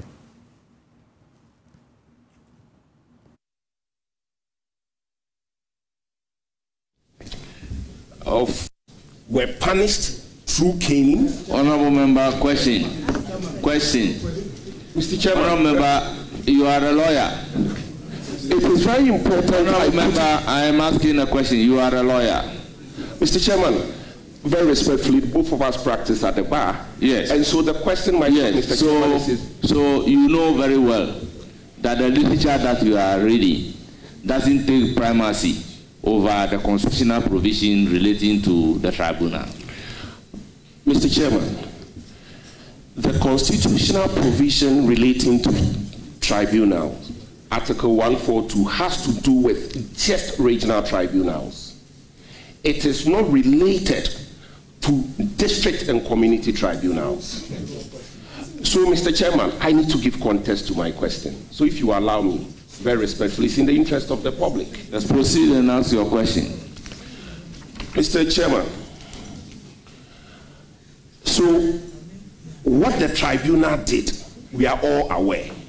Indeed, when you look at the National Reconciliation Report, it captured extensively. With all due respect, go straight and ask your question. You have laid enough foundation for your question. Mr. Chairman, I think that if you allow me, the nation will be interested. But you don't argue with the chair. Mr. Chairman, this is not an argument, Mr. Chair. I'm only asking that you indulge me so I lay the right foundation and ask the right question. You've been directed by the chair to proceed to ask your question, so do exactly the same. In fact, in 2002, when the bill to abolish the district and regional tribunals was laid, one of the things that were captured in the Hansard, dated 18th March 2002, was that it was being abolished because of the breaches of human rights and also the cost associated with it. The Honorable Nominee, the question I want to ask you is that why do you want to reintroduce Why do you want to reintroduce something which is associated with the dark past of this country? Why do you want to reintroduce it? What is it that our ordinary courts, regular courts, cannot provide in terms of the criminal jurisdiction of this country that you want to revisit and bring back the tribunals? Why? Article 1251 of the Constitution, that is clause 1 of the Constitution, says that justice emanates from the people and shall be administered in the name of the Republic by the judiciary, who shall be independent and subject only to this Constitution. I think I paraphrased it very accurately. And I was on the point that the internal logic of the laws, the PNDC laws establishing the public tribunals, was to ensure the participation of ordinary citizens in the administration of justice. And that aligns fully with the substantive content of Article 125, Clause 1 of the Constitution, because it says justice emanates from the people. In the context of Article 125(1), the judiciary is the organ of state vested with the power to administer justice. And if the honorable nominee who asked the question, the honorable member who asked the question would care to look at Article 142 of the Constitution, which he referenced, all right? In that context, in the peculiar context of Article 142, the judiciary is defined to include the regional tribunals. What he left out is Article 142, I think, Clause 3, who says, and such other courts and tribunals as Parliament may by law establish. All right?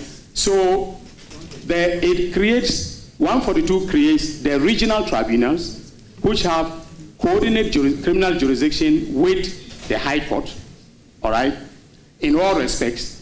And then it says that Parliament may by law establish such courts and tribunals, that is inferior courts and tribunals, as it deems fit. Okay. Now, to the question why we want to bring back the public tribunals. We want to go back and align with the internal logic of Article 125, Clause 1, that there must be participation by ordinary people in the administration of justice. If you recall, all the tribunals, district tribunals, circuit tribunals, regional tribunals, had a chairperson or chairman and two who was mandatorily required to be a lawyer, and two other persons who were non-lawyers selected from the community.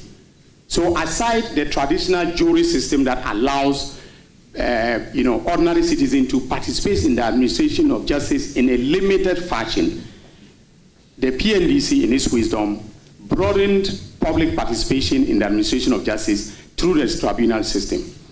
Now, you referenced a report by Africa Watch. Of course, I am familiar with Africa Watch. If you go back to my CV, you realize that I was executive director of the Center for Public Interest Law, a human rights organization that I founded and ran for 10 good years, that conducted public interest litigation and represented persons whose human rights were being violated. So if you remember the famous case of Sodom and Gomorrah, I was a lawyer for the thousands of displaced persons in Sodom and Gomorrah using the Center for Public Interest Law. And so I'm very much aware of what Africa Watch stands for, right? But look carefully at the report, the date of the report. It will let you know that the empirical evidence for the statements that were being made, if at all, was gathered not from the era of the coming into force of the Constitution, but the era prior to the coming into force of the Constitution. Professor Jan. Samson, if I was the Attorney General, I would not bring back the district or community and circuit tribunals. I will not.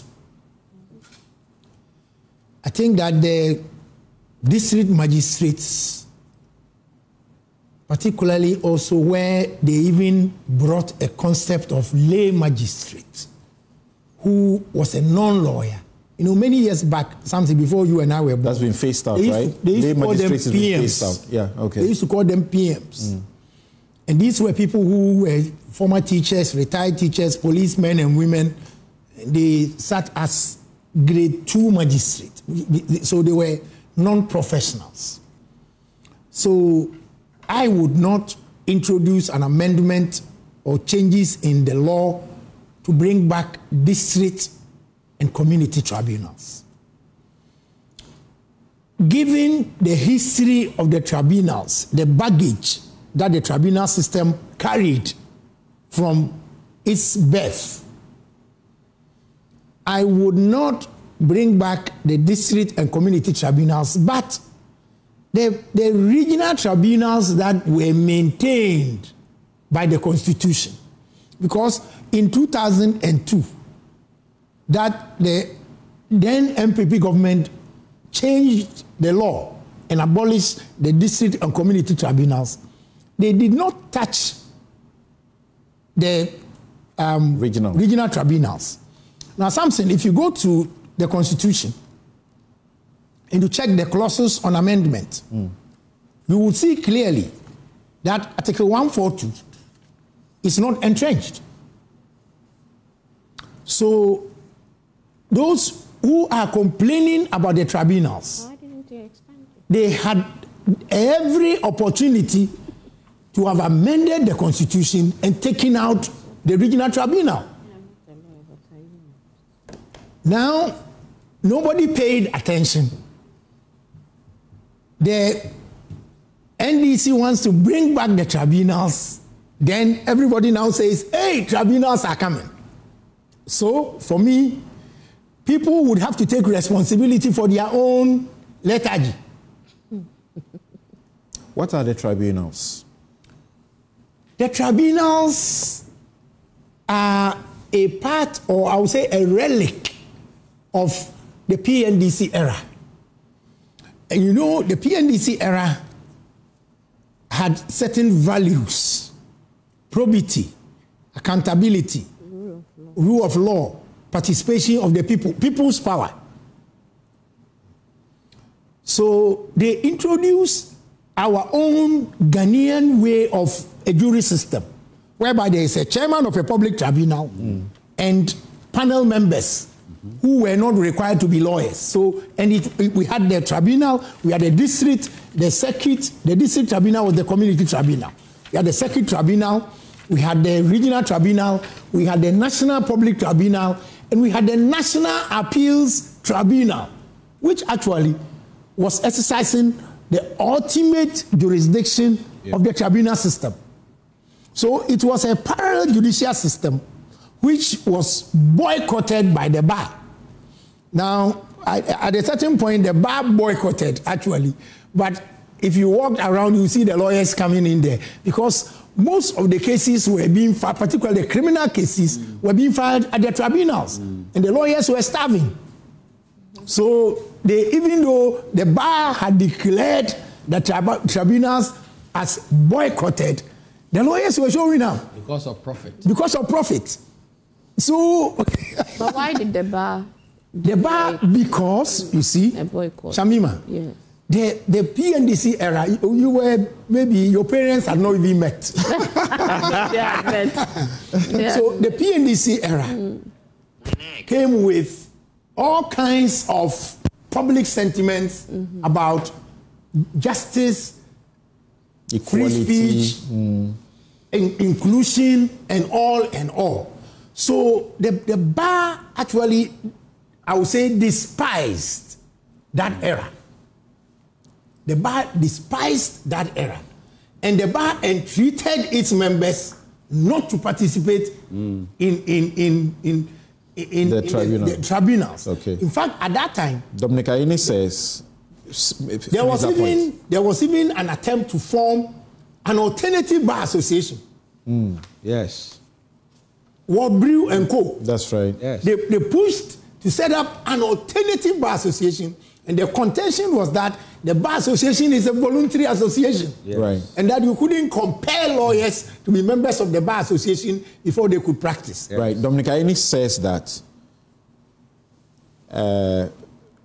before he was looking, or the NPP and their protestation against the tribunals, they are looking at the tribunals as they existed in a non-democratic regime, and therefore have been accused of abusing, in fact, did abuse people's human rights. But the tribunals in a democratic regime will work with the Constitution. The PNDC values that you just mentioned a while ago are still values of this Constitution. In this Constitution, the preamble speaks of our commitment to freedom, justice, probity, and accountability. And in fact, the people's participation, it speaks of the sovereignty of the country residing in the people and springing from the people, and executive shall exercise that power for and on behalf of the people and for their well-being. So what's the problem? So my problem is this, and I think it's the structure of what is being proposed that is creating the problem. If it was simply the CJ to be engaged to put judges in the regional tribunals, which already exist. Yes, they already exist. In name. In name, because there are no judges in place. So I would have avoided this whole hula baloo around reintroduction, because the impression which is being created is that NDC is going to bring back the tribunals. Meanwhile, it already exists. The regional tribunals are part and parcel of our judiciary. Yeah. Except the circuit and district, which were abolished in 2002 by the NPP. Because those were not in the Constitution to start with. Okay. They were not creatures of the Constitution. And your proposal is that if they intended, they didn't want the regional tribunals as well, that should have been taken. They should have amended the Constitution. It's not entrenched. And they have had the numbers in Parliament to be able to amend the Constitution. Both political parties, in fact, in 2002, the MPP decided not to say a word about the regional tribunals, which stayed as they have been. NDC have come and have gone and have come again. So I would not have created this impression with Ghanaians, given what we knew about the tribunal, that the nominee mentioned. I would simply have constituted by way of empaneling the regional tribunals, which have coordinated jurisdiction with the High Court in criminal cases, and let them focus on the criminal cases to relieve some of the burdens on the regular high courts. This is the way I would have done it. And Ghanaians will not be raising all the questions they are raising. Okay, thank you. Mr. Chacha. Well, it's very unfortunate that, they are trying to visit on this nation the ugly past of some of the tribunal behaviors. That's not a fair comment.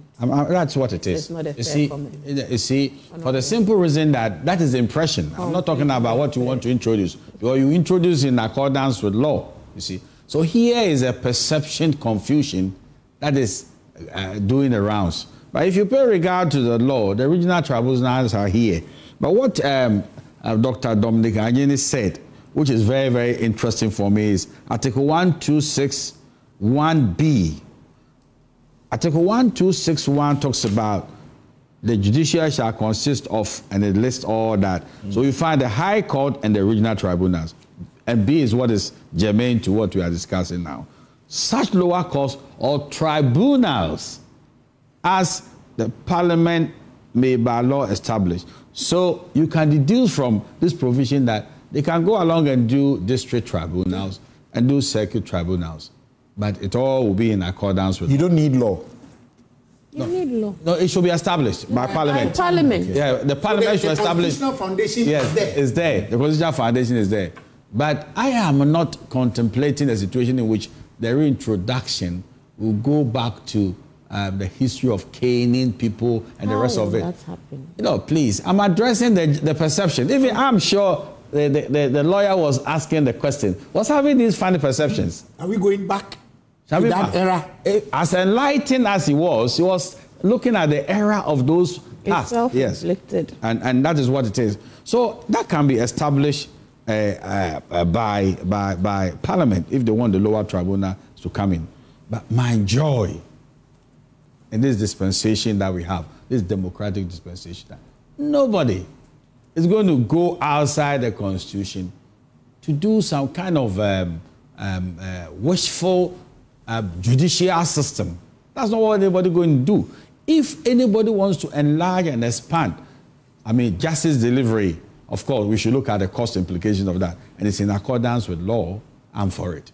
I don't see any problem at all that justice is being expanded, even to go to the district level, to give even... Why is it that the regional tribunals have not been abolished, they still exist, and yet they exist only in name? They have not been populated with judges and the non-judges who are supposed to participate. Well, it is at the behest of the Chief Justice. So if the Chief Justice is of the view that the regional tribunals should not be functional, although they have constitutional space, probably somebody might want to question it. And the NDC has been very silent on this matter. I thought probably... So in this country, we have been perpetrating an unconstitutionality by populating only the high courts and the other courts without the regional tribunals, because the Constitution requires so, and our Courts Act still keeps this. Yeah. You see, I do not believe that's unconstitutionality. It could be something which is slipping. So the provisions of constitutions should be actualized. It should have functionality. And it will be people like you and I, or probably the NDC, who should activate it. Chief Justice, you go to the Supreme Court and have an interpretation that in terms of the Constitution, the regional tribunal should be functional, and you cause the functionality to bring about. But if not done so, you are abusing your discretion as provided in the Constitution. And let's get an interpretation. Why should it take anybody to go to court to tell the judiciary that this is the court system in Ghana? You have populated part of it and not populated one part of it. You have recruited people into one part of it. You have not recruited people into one part of it. Why should it take people to go to court to do that? For the simple reason that if the Chief Justice should look at you in the face that I do not think that I should give functionality to the regional tribunal. But the Chief Justice and the Judicial Council or the Judicial Service are bound by this Constitution. Yes, because what it says here is that regional tribunal, there shall be established in each region of Ghana such regional tribunals as the Chief Justice may determine. So it is the Chief Justice that will determine whether there is a need for the regional tribunals to function or not. Is there discretion here? Yeah, because the word says may. The Chief Justice may determine. And that is my problem. So if the Chief Justice is of the humble view that we don't need the regional tribunals to be functional, then there's no violation of the Constitution. But if you believe that in the exercise of the discretionary powers of the Chief Justice, I mean, there's something unreasonable about it, then you can question that in the court of competent jurisdiction. That is my humble view. Okay. Shaima, hold on. I want to bring in, Prof. In Article 1421, yes, the may there, does it give room for discretion? Yes, it does. It does? Because after the law does that and gives you the particulars of the course that are supposed to be in effect, is there still a discretion? Yes. So the CJ can decide that may, because of the may, the CJ can decide that there will not be some other courts. Is that the case? Yes. So the CJ can decide that there will not be a Supreme Court, there will not be a Court of Appeal? No, you see, look at the drafters of the Constitution. They decided to carry section Article 142 and put different language precisely as to what 142 should look like. Sorry, I intended to refer to 126. 1261. The judiciary shall consist of. Yes. That is no option. Yes. The judiciary shall consist of. Yes. No discretion. Yes. The Supreme Court. Does not require action. The Supreme Court. It doesn't require action. The Court of Appeal. Yes. The High Court and regional tribunals. Yes. And it goes on. Such lower courts or tribunals as Parliament. No, I'm not even going there yet. Yes. So this one does not require anybody to act at all. So how does that mean? So how would the Constitution not require you to act? You see, the judiciary. This is the expectation. This is the structure of the judiciary. Yes. But functionality. It's another level. It's another level. Discretionary. Of course. When it's being withheld. No. I'm not saying so. Prof, I don't see. Prof, to the extent that the controlling provision of the Constitution. Yes. That gives birth to the tribunal. Yes. Is shall. There shall be Supreme Court, High Court, Court of Appeal, High Court, and tribunals. Yes. There's no question, no discretion. No, at all. But in determining the composition, then there is a certain discretion. You see, in determining the functionality of the regional tribunal, so it's specifically provided. So there must be a basis for that. That, look, these calls should be there. But if you want a regional tribunal, let the Chief Justice determine its functionality. That is my sense of it. Okay. That's why it's right. Yes. Don't worry. Just go to 139. And the grounds 139. If you go to Article 139. Okay. Relating to the High Court. Quickly, then I go to the other guest. Yeah, 139. The High Court shall consist of the Chief Justice and not less than 20 justices of the High Court. That's right. And such other. So that's right. If the High Court, the number of High Court judges in Ghana drop below 20, there is a problem. Yes. Okay. Thank you. But when he was talking about the public tribunals, did he say so? No. Okay. Randolph, what do you have to say about this? Quickly, then I come to the non-lawyers to hear their views. Yeah. Quickly, I think that this whole debate about regional tribunals is born out of a certain mischievous attempt to invoke a certain emotive reaction towards the introduction of the policy. First and foremost, we have to understand that the setting up of regional tribunals is not introduction of any new court system, because as my learned seniors in the studio have already said, if you look at Article 126 of the Constitution, it already establishes the judiciary. And in fact, we must state that regional tribunals and the high courts are put on the same pedestal. True. If you look at if you want to argue that it's in a hierarchy, you see it says that the high court and regional tribunals. Yeah, the judges have the same qualifications. Yes. Now, when you look at it, then you come to Article 142, which my learned seniors have talked about. I respectfully would want to depart from the interpretation that they have put on Article 142, because I understand it to mean that it is mandatory for every region to have at least one regional tribunal. But as to whether I should have more regional tribunals is what is left to the discretion of the Chief Justice. Because if you look at 142, it says, there shall be established in each region of Ghana such regional tribunals. And this is not far-fetched, because in every region, there are some regions where we have multiple high courts. In Greater Accra alone, we have over 20 high courts. Yeah. So it will not be far-fetched to say. So Randolph, you are saying attention ought to be paid to there shall be established. Exactly. In each region of Ghana, such regional tribunals as the Chief Justice may determine. The may that comes at the end should not give the Chief Justice the discretion to say there will not be a regional tribunal. Exactly. It rather give the Chief Justice the discretion to determine how many regional tribunals should be in a particular region. I follow that. Yes, that is how I understand the provision. Isn't that consistent with the Constitution, gentlemen? Yes, because then to give the power... I don't think so. There shall be established. Is there an option in it? There shall be established. Means? See, that the establishment is contingent on the thinking of the Chief Justice. That is what it means. It is not automatic. Okay, thank you. We don't have resources. Okay, so how is he going to establish it? If you are not varying your point, let me continue with him. There shall be established. Does it give the Chief Justice any room? Samson. Wait, hold on. Does it give the Chief Justice any room? There shall be established. The May that comes at the tail end. Yes. And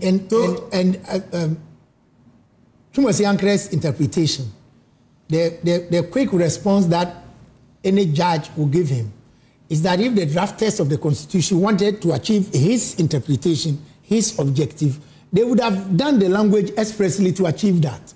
There shall be established. Yes. They would have, if, for example... As the Chief Justice may determine, so that there's rationality about it. Yes. Let's read it again. Yes. There shall be established in each region of Ghana. Yes. Such regional tribunals as the Chief Justice may determine. Yes. So you are saying the power is with the Chief Justice and not with the beginning shall. No. At all. Okay. Chumesi, continue. Samson, once again, with deference to my learned senior and law lecturer, Mr. Kwame, and my learned senior, Atasha, I concede the point they make. But if we should take that view, then essentially we are saying that Article 126 and its introduction of regional tribunals as part of the judiciary is misconceived. Because Article 126 establishes what our judicial architecture is, and clearly says that our judicial architecture includes regional tribunals. Then it goes on, if you look at 132, it goes on to now give specific provisions to deal with the structures and the composition of each of the superior courts. We have provisions for the Supreme Court, provisions for the Court of Appeal, provision for the High Court, and regional tribunals. And it goes on to talk about the composition of the regional tribunal, which includes the Chief Justice and a chairman who must be qualified to be a High Court judge. We understand that. That is at least 10 years standing as a lawyer. But yes, now Samson, even away from that, if you look at Article 1252 of the Constitution, that becomes the foundational basis for why we need regional tribunals. Because Article 1252 actually encourages popular citizen participation in the adjudication of justice, in the administration of justice, and actually gives 4 ways by which the public can partake in the administration of justice, which is 1, jury system, the assessor system, public and customary tribunal systems. So these are the means by which the Constitution itself allows for the citizens of Ghana to participate in the administration of justice. Surprisingly, the citizens of Ghana are already participating in the jury, in the justice system through the jury and the assessor system. Correct? Yes, and nobody is complaining. So why is there this attempt to cause certain disaffection about the introduction of regional tribunals, which would encourage further public participation? We are not introducing regional tribunals at all. The truth. Normally we say. Normally we say that you do something to cure a certain mischief.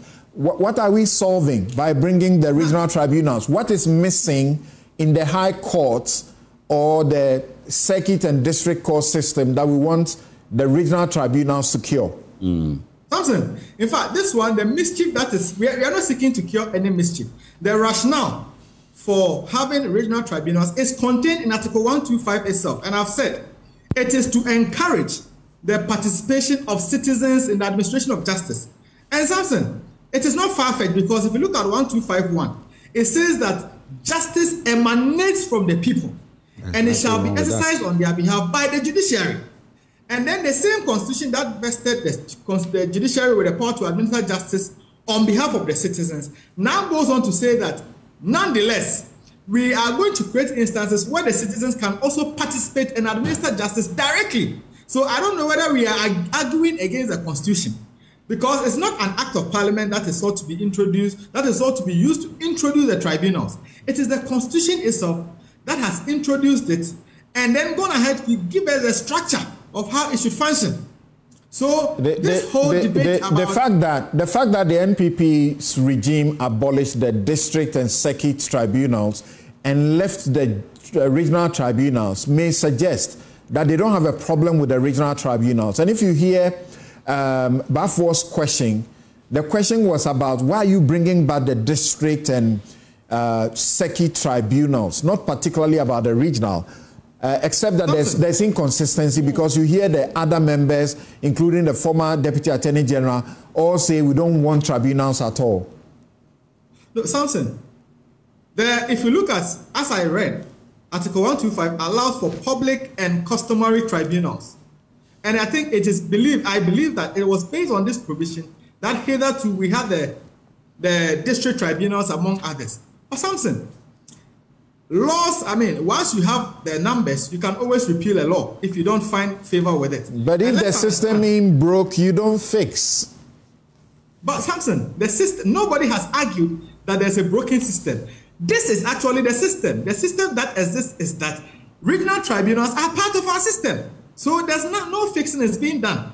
Regional tribunals, to fix it would mean to rather repeal or take out, as my learned senior Kwame Jan has said, take out the regional tribunals from our constitutional structure. Thank you very much. So, Shamima, yes.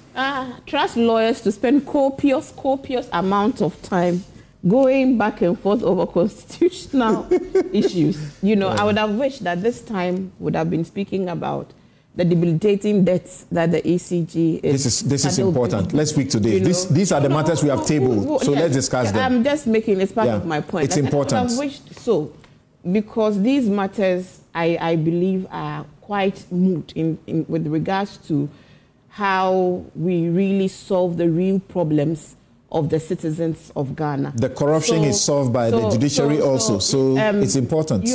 I'm not disputing its importance. I'm just thinking if I had the powers, so to be, I would have directed the conversation differently, because here we are, a very micro minority with a misplaced view on a proposed activation of an existing, constitutional provision is now being amplified to create some sentiments within the general public, to negative sentiments, on a matter that is erroneous, because by no stretch of any imagination can anyone justify claims of a return to the fearful PNDC days, because there's there is a bring back of regional tribunals. I'm not a lawyer, but I also want to come back to the Article 125(2) specifically, because listening to the Honorable Dominic Ayeni, he speaks about the internal logic of the Constitution. And on Article 125(2), it says citizens may exercise popular participation in the administration of justice through the institutions of public and customary tribunals and the jury and assessor system. So I'm a citizen. I want to exercise popular participation in the regional tribunal. Where is the regional tribunal for me, the citizen, to go and exercise popular participation in that level of justice delivery? Go to the jury system in the high courts, not the regional tribunal. So this is what I want. As a citizen, this is what I want. So here too, there's a may. You're saying that the Chief Justice may, she has discretionary power. Yes. But she is working at the instance of the people of Ghana, to whom sovereignty lies. So I, a person of Ghana, say I want to participate at the regional tribunal level. Where are the regional tribunals? Why don't you want to participate in the high court? That is what I want to participate in. Because the regional tribunal and the high court, they have the same power. Even go to the Supreme Court. Because you're saying that functionality requires is what should determine discretion everything of it. So I think this is yet another issue that some citizen that wants to exercise popular participation in our justice delivery system through the regional tribunal should go and test at the court. It may not be necessary that they go to court once the government wants to implement it. The Chief Justice will not have a discretion. Yes. Well, so this is where we are now. So my other question... Because of the economic space, Shamima, sometimes realism should dawn, you see. Because of the economic space we find ourselves, that means infrastructure rollout. So look at it that way too. How about the other argument? That the courts are clogged with many cases that are never running. You see, particularly the criminal matters. You should find very effective way of solving those problems, because court structures by themselves will not make speedy adjudication of justice. Right. Okay, so thank you. Shamima was on the floor. So, listening to all of you, the question remains, what is the real fear? Is there real fear? Is there justifiable fear? The answer is no. It's a good question. There is no real fear or any justifiable fear that activating an existing constitutional provision within the limits of the Constitution will not bring back any fears of a military regime and some of the excesses that we may point out today. Excesses that we can point out from every military regime right from 1966, when the NLC, together with the CIA, toppled Kwame Nkrumah's government and continued to decimate the image and everything in Nkrumah from then. Every military regime would have its excesses. But you know one thing I want to draw our attention, it's always easy to refer to PNDC regime and try to demonize the PNDC regime for the excesses, which excesses have been considered since time immemorial. It is this same PNDC regime that bequeathed Ghana a 1992 constitution.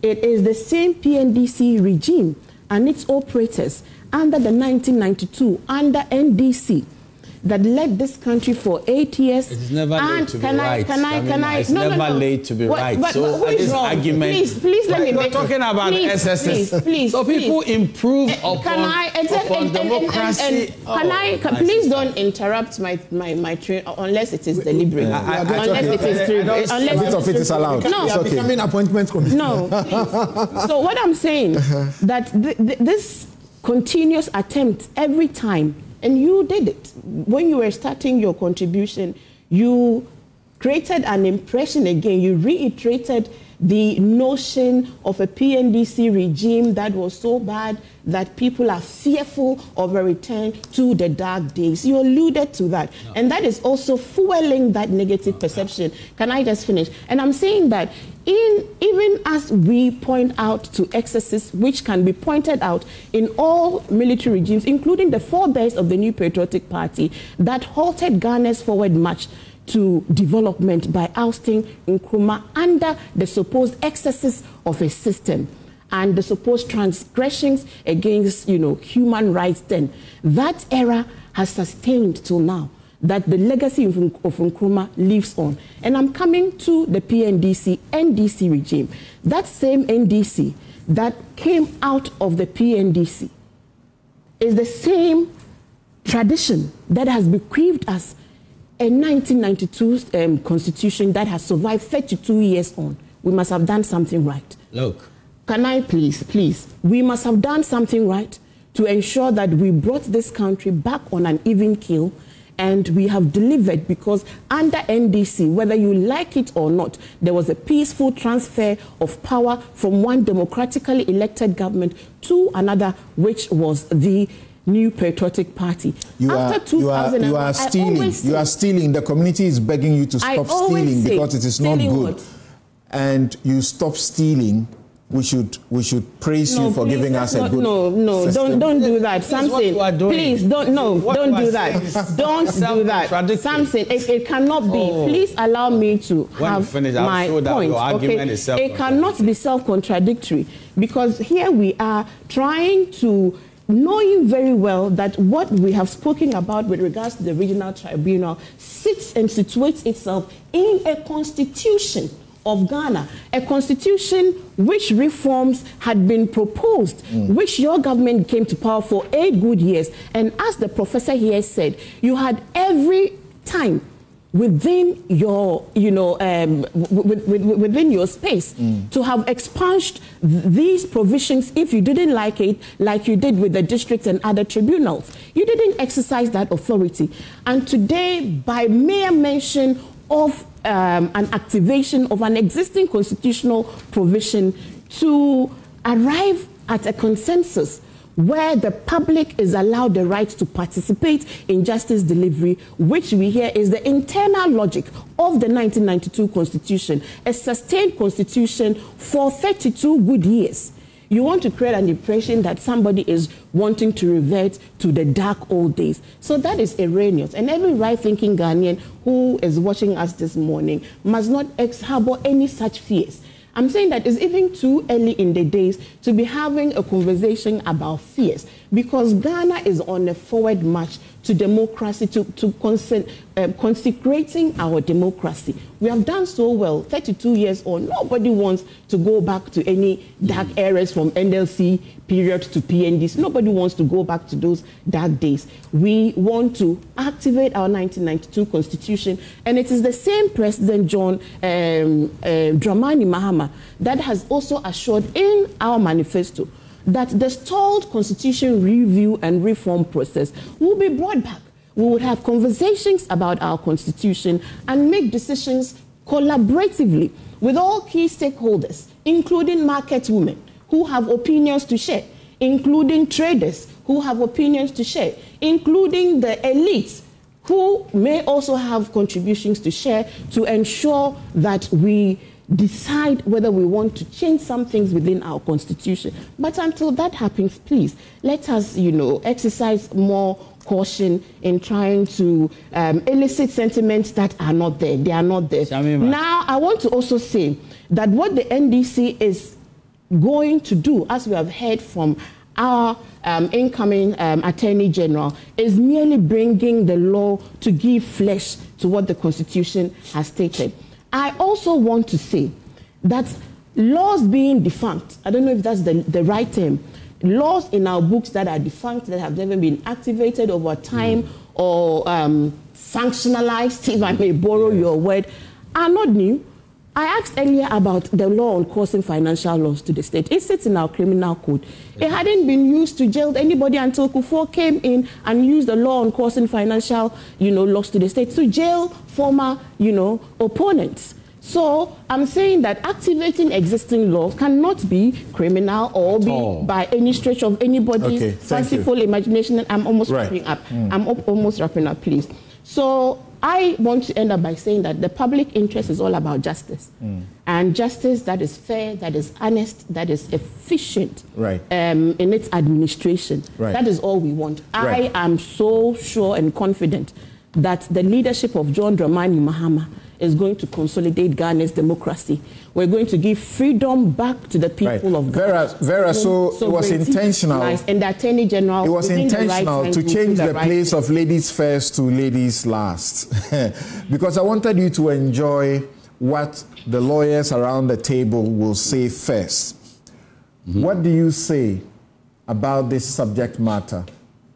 There are those who suspect that suspicion, that the NDC may be thinking that our courts have been so populated by persons as judges, a great number of whom may be affiliated to one political party, and that the creation or the reintroduction of this system will give the opportunity to select new judges to come into the system to sort of balance it out. What do you say? Okay. Yeah, it was good listening to the lawyers. And Samson, maybe back to your question, what are we solving and what's the problem that the public tribunal is trying to solve? Yes, and again, the other question, the convex, what are we afraid of? So for me, my question is, what is wrong with the judicial system? we've had issues. So the judicial system is not very popular among citizens. And if you look at our Afrobarometer data round 10, the trust in institutions, when we ask about the courts, only 35% said that they trust the courts. In fact, with the 35, only 13 said they trust the court a lot. 22 said somewhat. So if you add that, that's about 35% says that that's how they trust. And if you do not trust the court, about 65% say we do not trust the court. And then we asked another question, that who is most corrupt? Judges and magistrates were among the top 5 about who is corrupt in Ghana. And if you look at the trend of perception of corruption, you see an increasing decline from 2012 to 2024, about 22 points difference. So we keep declining in the public trust in our court and our judicial system. So maybe if the members of the public participate in the system through the tribunals, then the confidence will go up. So right, is that the solution? That's the question. Is that the solution? All right. Or we need to look at the whole reform, the judicial reform, so that we don't just pick pieces of it. We all agree that there are a lot of issues with our judicial system, the efficiency, the perception of corruption. In fact, Samson, the judicial system, seeking justice in Ghana has become very expensive. You have people traveling from place to court only to realize that the judge is not sitting, only for the case to be adjourned. There are a lot of real issues with our judicial system. And for me, for the new AG coming, we have to have a conversation about the whole reform and not just bit of this, because is this the solution for us? On what basis are we going for the public? Have we done any assessment? What is informing us? And so maybe introspection about the judicial system for us to have a conversation and not just the AG saying that is what's going on, or the ruling government. Let's all agree that we have an issue with our judicial system. It's not very popular among Ghanaians, and the Afrobarometer shows the perception of corruption is not something we want. They have been giving an overwhelming mandate, historic, and this is part of their manifesto. They are seeking to implement it. You say what? They shouldn't? No, so Samson, I think it should be more broader reform than... But that's what the people voted them to do, to come and do. Their manifesto promise. And so I think that you see, the manifesto promises has brought us to what we're doing. And the parties say that this is what we promise and we must go by it by all means. Even when citizens and when experts and people say that, let's have a look at this. I think it shouldn't just be, this is like, you want power, now you are in government. It's no longer if they don't do their promises, what will you say at CDD? Oh, we'll be happy to have a conversation with the government to look at what is the best way to really reset our judiciary, reform our judiciary. Indeed, it's not just about one aspect of it. There are a lot of issues with our judiciary. And so is this the only solution? Is that the only thing we are going to do? Or we want to look at efficiency. We want to look at how justice will become more accessible and not expensive for people. And so I think that it goes beyond just the setup of the public tribunal. We think we have a very fundamental issue with our judicial system, and reform is what we need, and not just looking at one aspect of it. Is that the solution to all our issues? And so I think that when we think about this whole issue, we have to be more pragmatic about it and look at a bigger holistic approach to this, and not just packing one aspect of it. As in, is that going to solve the issue? Again, it's something we can have, but we don't have to just push it on people. I think AG needs to take his time. Let's have a conversation about a bigger or a broader conversations on reform. Vera, you're not answering my question. They went to the people with a manifesto, and they got an overwhelming historic mandate. And they are in to implement the mandate that the people voted them to implement.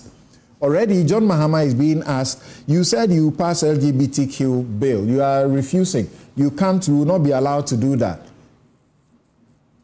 Samson, I think that we've had issues where government, political parties put out their manifesto, this is what we want to do. and how many of us scrutinize the manifestos and say, okay, this is part of it, we like this, we do not like this. I think the political parties, after winning power, need to look at the national, how does this fit into our national judicial reform agenda, and shouldn't just be one aspect of it, and that is what I'm talking about. We need to bring judiciary closer to the people, the corruption, perception.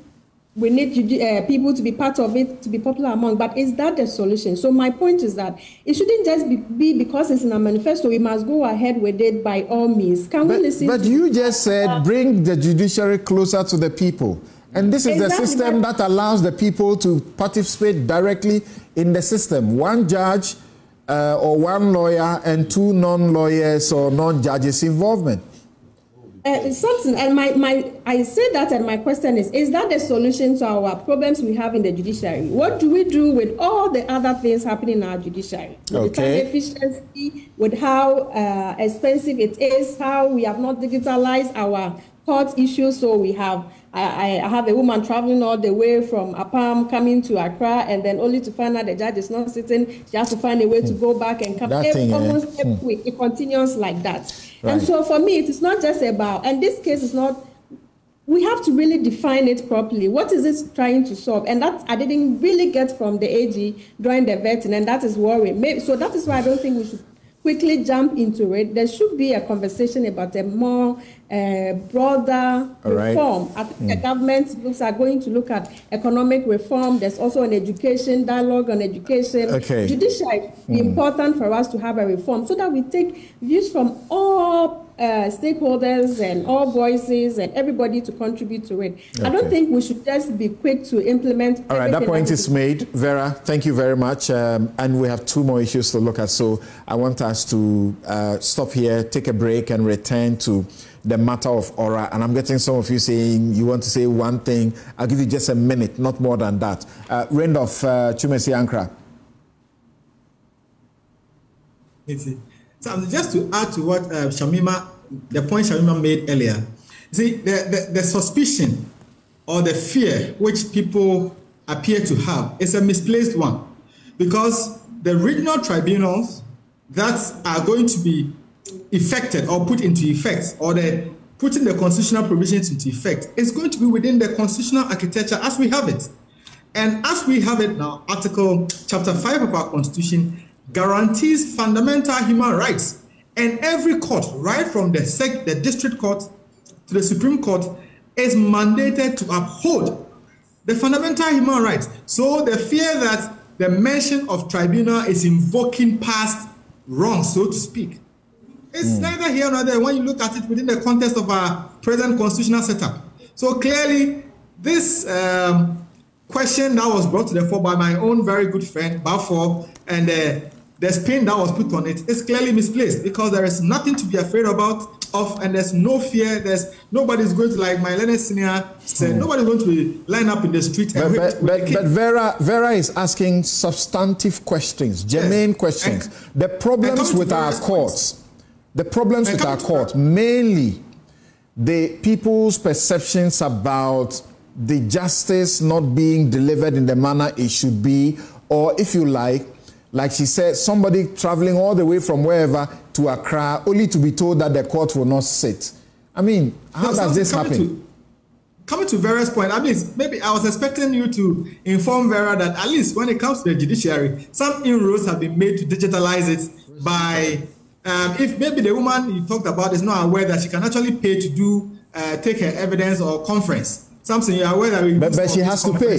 But she has to pay. Yes, you would have to pay. So maybe the discussion should be on the payments. But at least talking about measures being put in place. Why should it ever be justified that I get up in the morning and I'm coming to Accra for court from another region, and I get to Accra only to be told that the court is not sitting? That's it. Samson, turn back and go. I have had instances, especially with a commercial court, where you receive emails that the court will not be sitting. So it also depends on maybe the parties involved and whether they left. You know that is not the standard. You drive from Accra and you go to other places. You fly from Accra to other places only to be told the court is not sitting. You know that. Yes, Samson, I agree with you on that. I'm not holding brief for anybody. I think there is more room for improvement on that side, and I don't think that the Attorney General is going to shut his eyes to those aspects of the judiciary. Okay. However, the substantive point about why we need, Vera made a point that justice must be brought closer to the people. If we had a regional tribunal in the region where the woman with a specialized duty, I don't know if the case is a criminal one, she wouldn't have to travel 2, 3, 4, 5 kilometers, or we even had a district tribunal. It would make justice delivery easily accessible to the people. Thank you. Thank you. We wanted your point of rebut or the addition, not rehashing the same point. So I just wanted to add to Shamima's, it was just to support Shamima's point that there's no need. There's no cause for alarm because the systems will. Thank you very much. Can we move on, or yes, can we move on? Because I'm of the view that when people want to single out an arm of government for bashing, it's a bit laughable. Each of the arms of government is perfect. We are on a journey. We are improving ourselves. In the ancient days when judges were writing longhand, we've improved. So when we are getting better, we shouldn't single out one arm of government for bashing. I wanted to find out, maybe Prof will help me, whether during Professor Tamil's time and then the first term of John Mahama, any attempt was made to, influence the Chief Justice for establishment.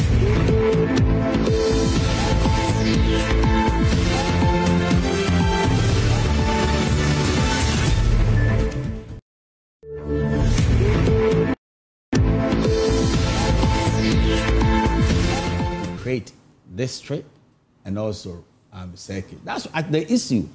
You see, so you don't have a problem with the regional? Not at all. It's constitutional. Okay. And then the law also permits that. So the CJ should recruit people to the regional tribunals? If we have financial space and everything is good, why not? Okay. And then also, Shamima, let me be very honest with you in relation to we talking about doing Ghana a favor. Nobody said Please, that. Those are your words. Who is doing Ghana? As if we're doing Ghana a favor that when we move from military rule and the so-called individuals who usurped power, which is military rule, and brought us to constitutional rule, are doing a favor. Nobody are graduating in democracy and civility. Because even when you say that you did a coup, and now you want to sign on to a book called a constitution, you are repudiating your past. That's right. Now I said thank you very much. Thank you. But Prof, if you also wanted to make a minute's intervention, I'd like you to respond to this questioning. Some of my viewers are asking, what's the aversion to the tribunal? Is it not the same thing you lawyers say? I prefer to go to the Court of Appeal because there are 3 people, not 1 judge. Unlike the High Court and other places where there are 1 judge. They are susceptible to mistake and error. But if you go to the Court of Appeal, there are 3 of them. One will look the other way, one will point the other one to. Tribunals will do that exactly. Why? Tribunals will not do that exactly. Why not? And I'll tell you there are 3 people. They have 1 chairman and maximum of 4 panel members. 4? 2, minimum 2. Maximum 4 panel members. These are non-lawyers. Now you remember the processes in trial by jury, where the judge is the trier of the law. Precisely. And the jury is the trier of the facts. They determine the facts. The facts. And the judge, that's what we call the summing up, where the judge at the end of the day says, these are the ingredients of the offense of murder. And you must establish malice aforethought. And malice aforethought means A, B, C, and D. And if you find it, return a verdict of guilty. Now, the jury, if they are misled or misdirected by mistake or deliberately, that's the end. So the Court of Appeal, 3 judges of comparable competences are sitting. What is the assessor system? The assessor system brings people who have specialized skills. Correct. In fact, even... Why don't you say it's okay for a judge to do it? Why do you want people who are non-lawyers, who are non-judges, to come and contribute and help a judge in a matter? Remember where it is coming from. Mm-hmm.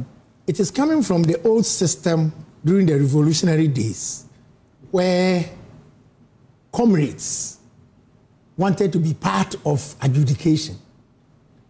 So most of the people who became panel members on tribunals, I mean, I was around. I've been a lawyer for some time. We're talking about the assessor system. Yes. Which is a thing that is not peculiar to you as Ghanaian. Yes, but our system has what is called the appointment of masters in the high court system. Mm-hmm. So that's our assessor system. So we are using a different name, terminology, but it's not different from the assessor. So my question is that there's a financial case, and you say this case must be done with an assessor system. Mm-hmm. So you go and bring experts from other areas, maybe actuarial people, maybe some financial person. They come and sit and help the judge to determine the matter. You have admitted that the judge alone may not have the capacity to do a good job. Yes. Mm. In the tribunal system, you have one judge, one lawyer, and you have others who are also not and could bring their expertise to help. Exactly. So, but in some of the cases, the tribunal panel man was that CDR chairman in my village who has nothing to add to the proceedings. Some of us were around when the tribunals were working. So you're still going to the non-democratic our system, states of the our tribunal. System, for example, the whole idea of an independent witness, a court-appointed witness. These are to be appointed by the CJ, and also the panel members. Yes. So are to be appointed by the CJ. Yes. In consultation with the regional coordinating council. So you think the CJ will just go and pick anybody who doesn't? No. So who will not help? So you see, the people who are talking about the history, some of them who are talking, they don't even we need to move on. That it was the CDR chairman. So the older guys think that the panel member will be the CDR chairman. Mm. But maybe now it will not be a CDR chairman. Okay. Thank you very much. Thank you very much. Now, gentlemen and ladies, thank you very much. Now, let me share a few messages from some of our viewers, and then we will proceed to take a break and return to the questions that are being raised against oral. Whether it's constitutional, it's not constitutional, why does that matter? Whether it's illegal, it's not illegal. They have power to summon you, they can arrest or they can arrest. And so, what is the issue really about them? Dr. Tio Champong says, Shamima, listen. Impressive points by Shamima Muslim on Newsfile and my Joy News TV on the new administration's proposed reactivation of the regional tribunals and even district ones as per the 1992 Constitution. I do understand some of the fears that some people have vis-a-vis our military past from 1966. But aren't we in a constitutional dispensation?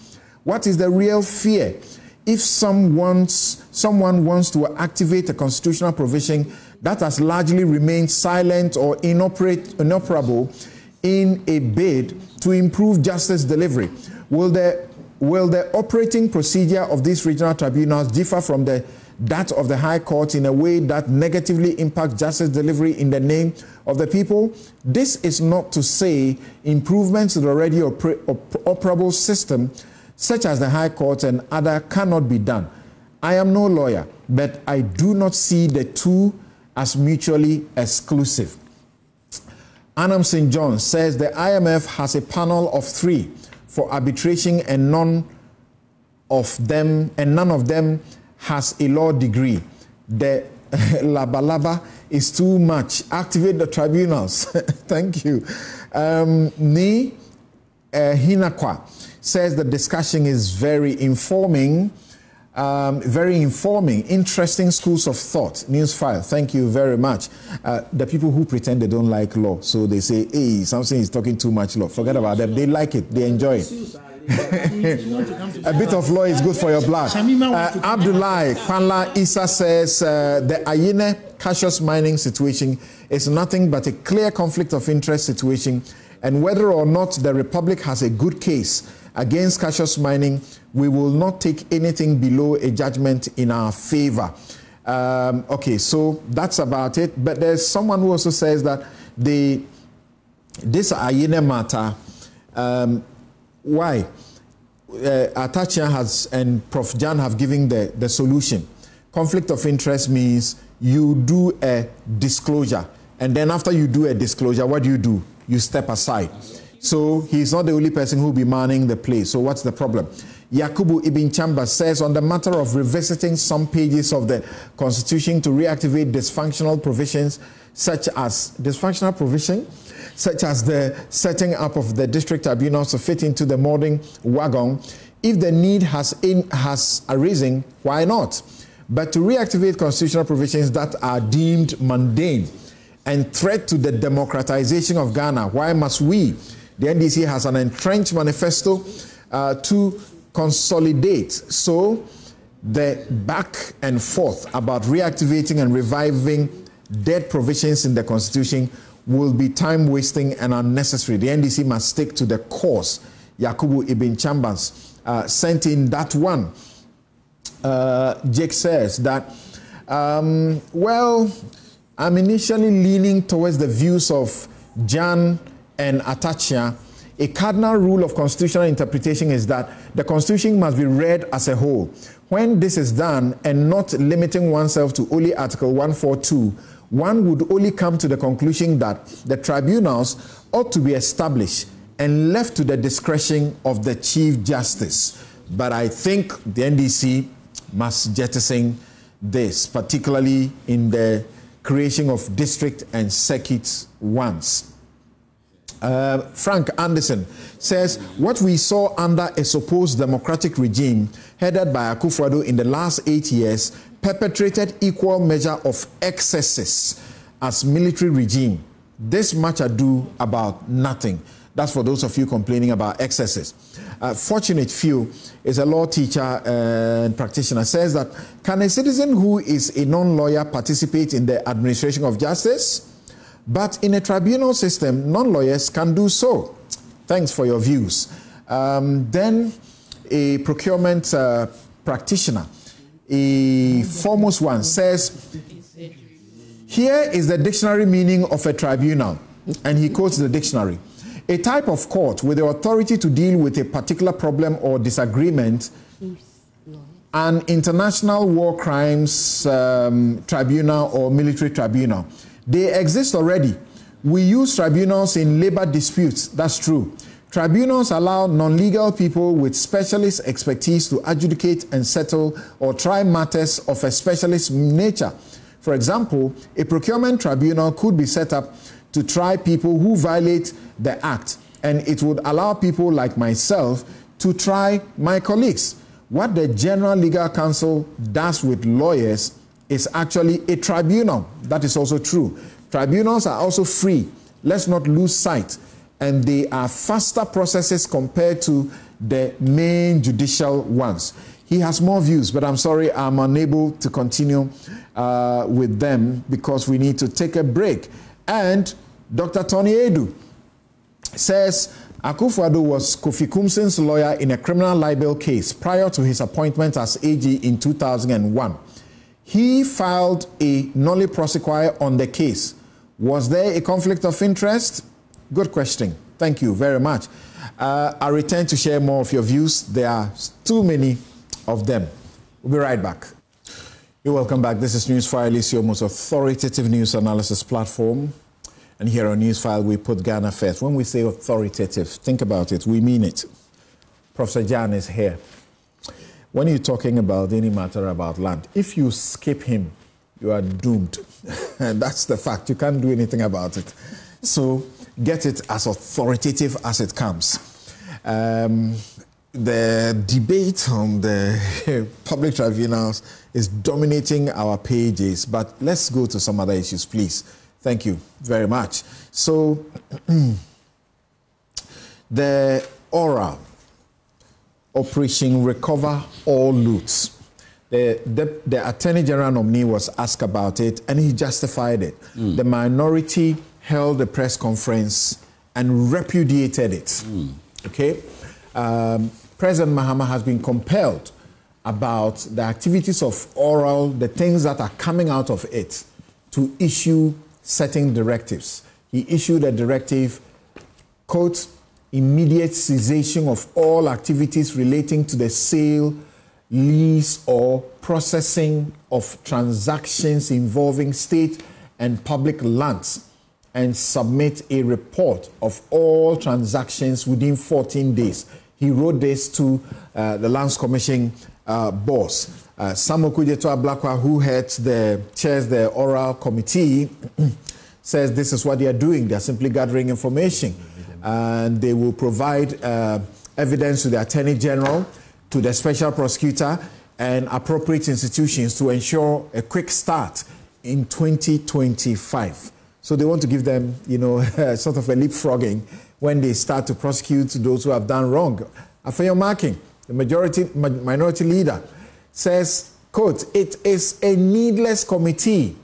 It will disrupt governance. We are not going to allow you to use unconstitutional means to silence us.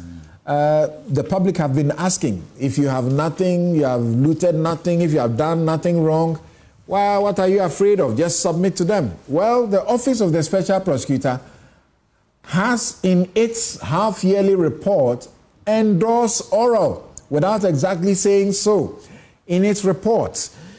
Okay, so what's the issue? Let me start with Vera. Vera, do you share these views that, Ora is this unconstitutional animal and should not be allowed? First of all, every citizen, you have a responsibility. Every citizen has a responsibility. We have a duty to guard against waste. Even without a committee, you can engage in citizen action against corruption. And then we have the mandated institutions to fight corruption at different levels with different mandates, the OSP, YOCO, and then the Commission on Human Rights. We also have the financial crime officers as well. But for me, this is internal commitment, a more political commitment from President Mahama to tackle corruption from the broader corruption agenda. And for me, it is commendable. The question really is that how does ORA fit into the larger anti-corruption campaign? And Samson, ORA also gained a lot of popularity, not to say that we didn't know it didn't have any legal backing. And even at the time, President Mahama was president-elect. And people even thought that should have been the campaign headline and not even the 24-hour economy. But it is also reflective that people are interested to see some change and to see some action against corruption. We went into our election with a lot of high perception on corruption, and the president had made a commitment that we are going to fight corruption. But this singular act of saying this, you saw how a lot of young people, most people are interested that, okay, at least for some time you want to see some change in our system. We have seen the political head of the political office giving us some action, and this is what we want to see. Another thing is to say that it looks like there are a lot of loopholes. If we are operation recovering everything, it shouldn't just end with recover and just punishment. For me, I think that we should think about operation no loot at all. How do we ensure that we don't come back again for us to discuss what this government, this current government, might have looted or something? Vera, should ORA exist? Is it a good thing? For me, yes. I think that any action coming from an anti-corruption background and as an institution and leading a big project on anti-corruption, any action by a political leader, a political head to ensure that we are attacking corruption is welcome. And more importantly, the other question is that we have to really connect it to our institutions. We have seen also a bit of lack of trust in our anti-corruption institutions. And so that is why I think that we need to look at what is a framework, where does it end? And President Mahama says that ORA is supposed to just gather information to feed it to these institutions. And that is why it's important that we have this connection. And it's also important also for the committee and for President Mahama, so that we are clear at what points they end. And also for the committee, for the information they have gathered, for the public to know what information they have gathered and send it as a form of petition. ORA is just a receiving entity to receive information. Why not direct the citizens to take the information to the already established institutions? So this is a new government who has just come in and think that there are lots of corruption in the system and decided to form a committee and say that this is internally, we want to get information from the public and to feed it into the larger.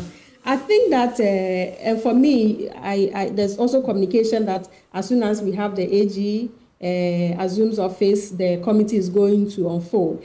And maybe that is where we can bring in the whistleblowers at that people, hearing from the committee that people have voluntarily given them information. I think there's also the education for people to know that you can use the Whistleblowers Act and also make money out of it. If money is recovered, you get 10%.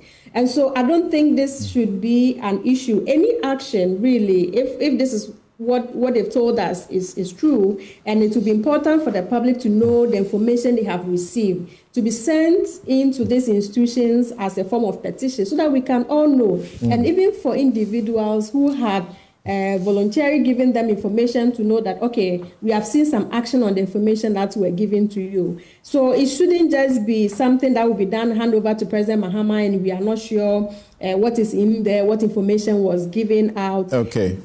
We need to be sure about, and more importantly also, it tells us that there are a lot of loopholes. If we establish Operation Recover All Loot, how did our government officials, how were they able to get all these assets, state assets, acquire these state assets that we need another committee to recover them? And so that is what we should look at also, to make sure that we close all this, more importantly, so that preventive medicine. Yeah, Atacha, you heard Vera, and practically what she's saying, as a lawyer, I will take you through the legal process.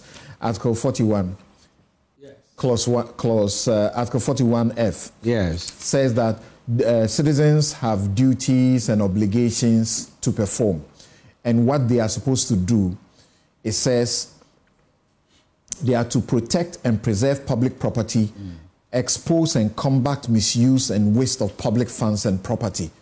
Bottom line, that's what Vera was talking about. What's wrong with ORA? That the minority and the MPP in particular, it appears so averse to it. We're told that so far they have gathered in excess of 700 petitions and disclosures, which they will forward in due course. It's not MPP that is averse to ORA, but all law-abiding citizens and all those who want to uphold the Constitution.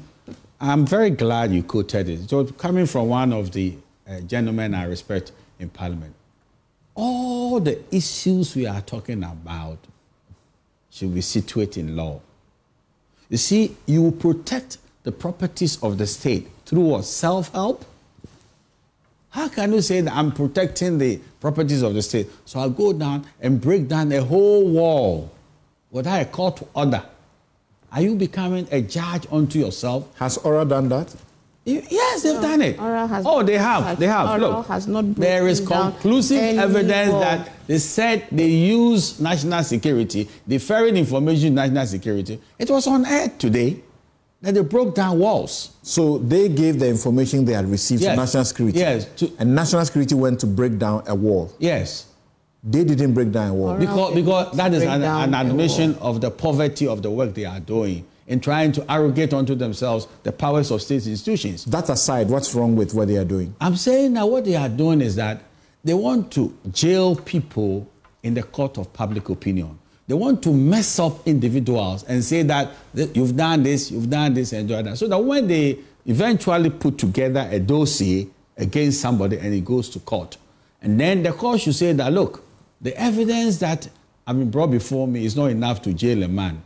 You find the propaganda going around that, look, these MPP courts, we brought evidence to them and they've set them free.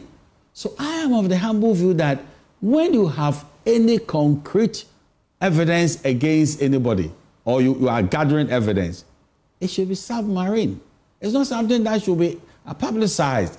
And you want to incite the public. They publicize only one, which is about the former NIB boss's land acquisition, which they gave information that he had, decided to voluntarily, not pursue the land anymore. He's not interested. He was surrendering it. And he has come to say he never said that to anybody because he has not acquired any land illegally. As a matter of fact, what power have they gotten to even invite people by way of interrogating them? What is the use of Yoko? What is the significance of the CID headquarters? They say they have not invited anybody. Where did they get? They do not intend to invite anybody. Now, what is their use? They are receiving information of wrongdoing, impropriety. When you receive information of impropriety, what do you do with it? If you don't hear, with the greatest of respect, the accused person, what is the weight of it? So if you want people to investigate, they are trained people who go into these investigations. They say their job is not to investigate. Well, what are they wasting their time on then?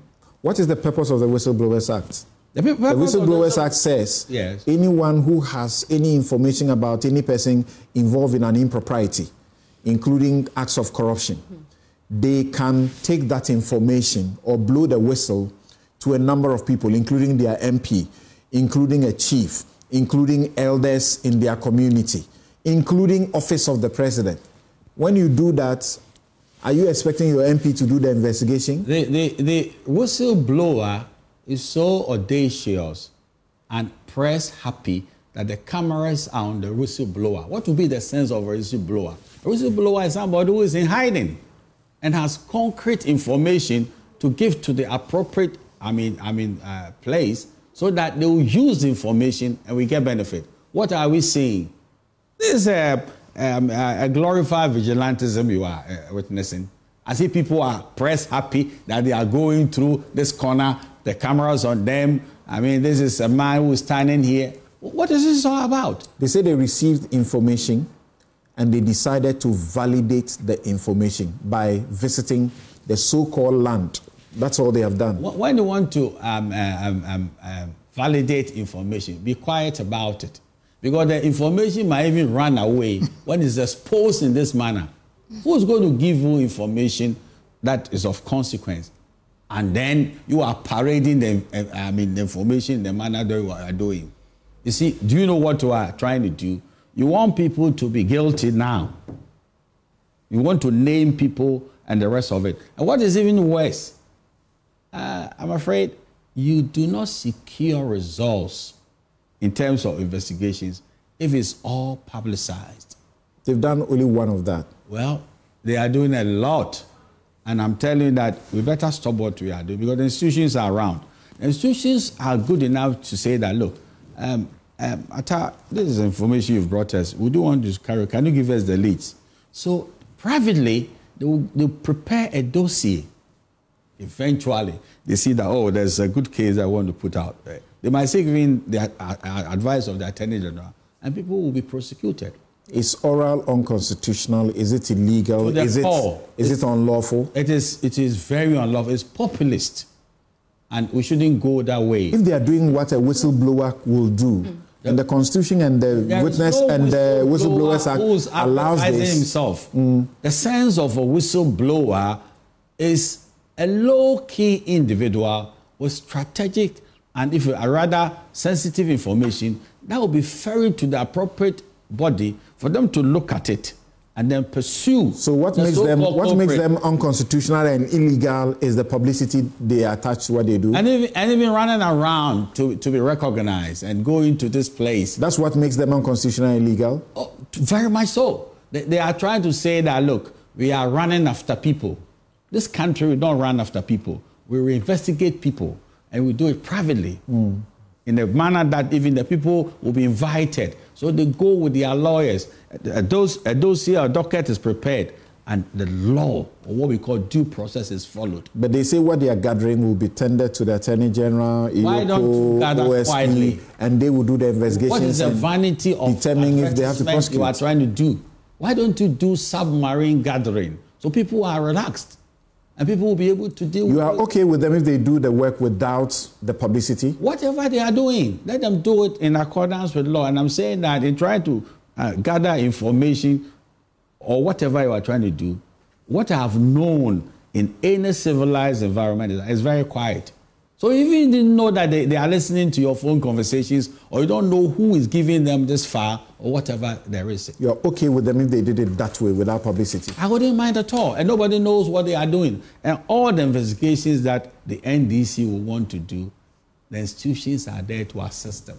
If NDC is saying that now we've won power and all the constitutional investigative institutions should be abolished. The evidence is that, Prof, the evidence is that all these institutions that have been existing have not shown us that in less than 1 month, they have gathered in excess of 700 petitions and disclosures about impropriety and corruption and looting.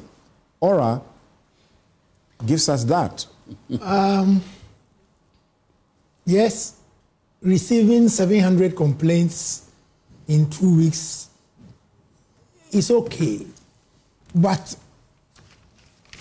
gathering enough evidence, because you see, a complaint is not evidence. So gathering enough evidence is where the work is. But you know, Samson, I don't think that oral would have any constitutional issues. Honestly, I think that if anybody mounted a constitutional challenge against ORA, as it is, the constitutional challenge will succeed. I agree with my learned brother that the methods, particularly the publicity part, turns it into a populist kind of arrangement. But if I was defending ORA, I'll start from a certain viewpoint. First, your Article 41. Then I'll go to Article 58 of the Constitution. Executive power. Of the Republic. Exercisable by the President. By the President.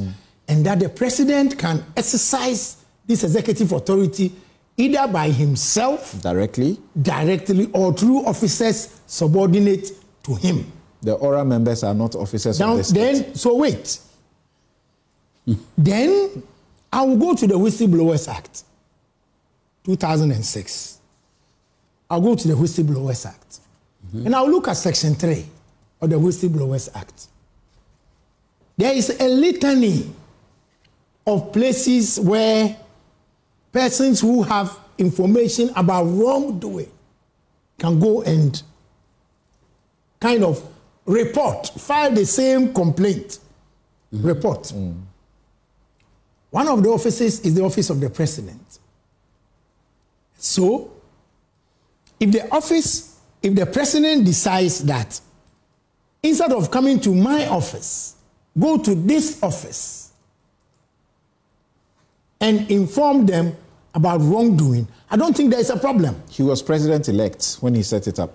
Yes. Does it make a difference? But you know, the president-elect was going through a transition and instructions had been issued from the president-elect's outfit that certain decisions could not be made without reference to him. So I am not going to accept an argument that says that the president-elect is inconsequential. The president-elect did not occupy the office of the president. Yes. Which the law says you can blow the whistle to. Yes, yes. But the point I am making is a president-elect has consequences. That's true. It should function in illegality. No. Honorable attaching. No, because the president-elect was not sworn in then, but for all material purposes, all of us knew that instructions were coming from his outfit, and the president in office then was collaborating in a large measure with the office of the president-elect. Please. Aura should exist. So far as I am concerned, I see Aura as just an extension of a point where you can go and report to the president. Okay. So if they are just receiving information and passing it on, I don't have a problem with Aura. What I would have done is I would have added a facilitator. Instead of saying that it is an office for the recovery of the loot, I would not make it as blunt like that, because they are not going to be recovering the loot. Yes. Right. They would facilitate certain other agencies. But who determines there is a loot? Is it the investigator or the court? Ultimately, if the court perception that is a loot, doesn't matter. Exactly. So ultimately, it is the court.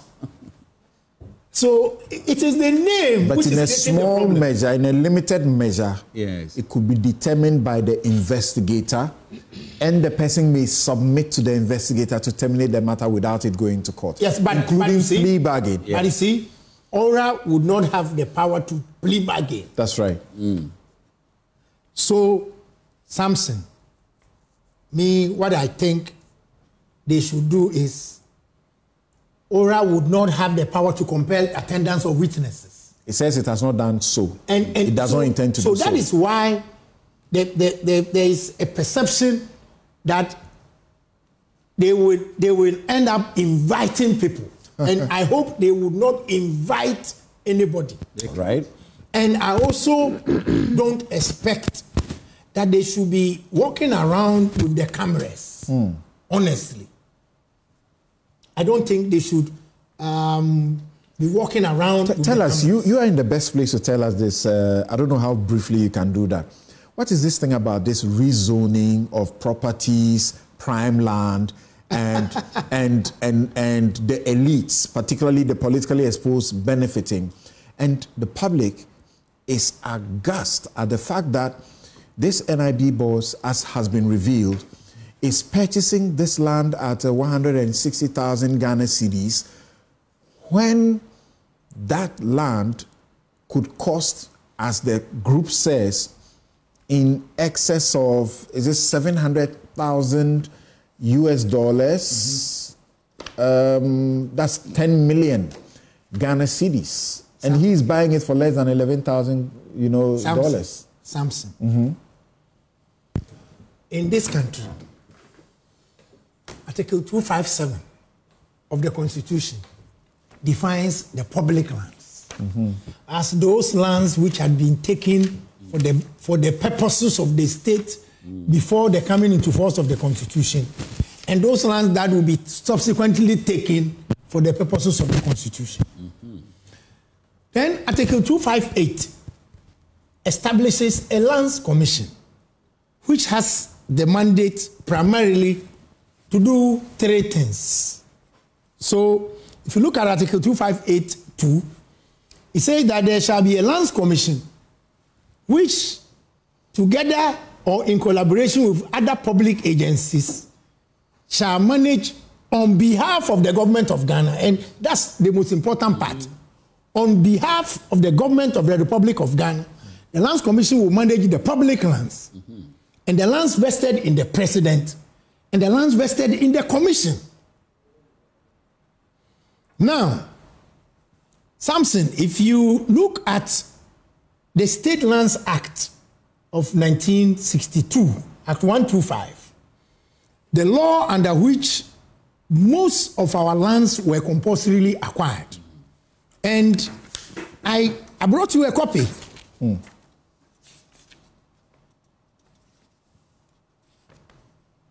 There is a Section 5 of the State Lands Act. Now, the State Lands Act has been repealed by Section 282 of the Land Act. But I am bringing you the State Lands Act to let you know that we have, under the State Lands Act of 1992, done all these leases of state lands in Accra and elsewhere. The Section 5 says, the president may grant a lease or license in respect of any land acquired under this act. The president may grant. Yes. So those of you who don't understand why in the land document that is being publicized, it is the president that is giving the land. Now you understand, it is the law. Yes. Go ahead. So all along, it is the president who grants leases, including granting mining leases.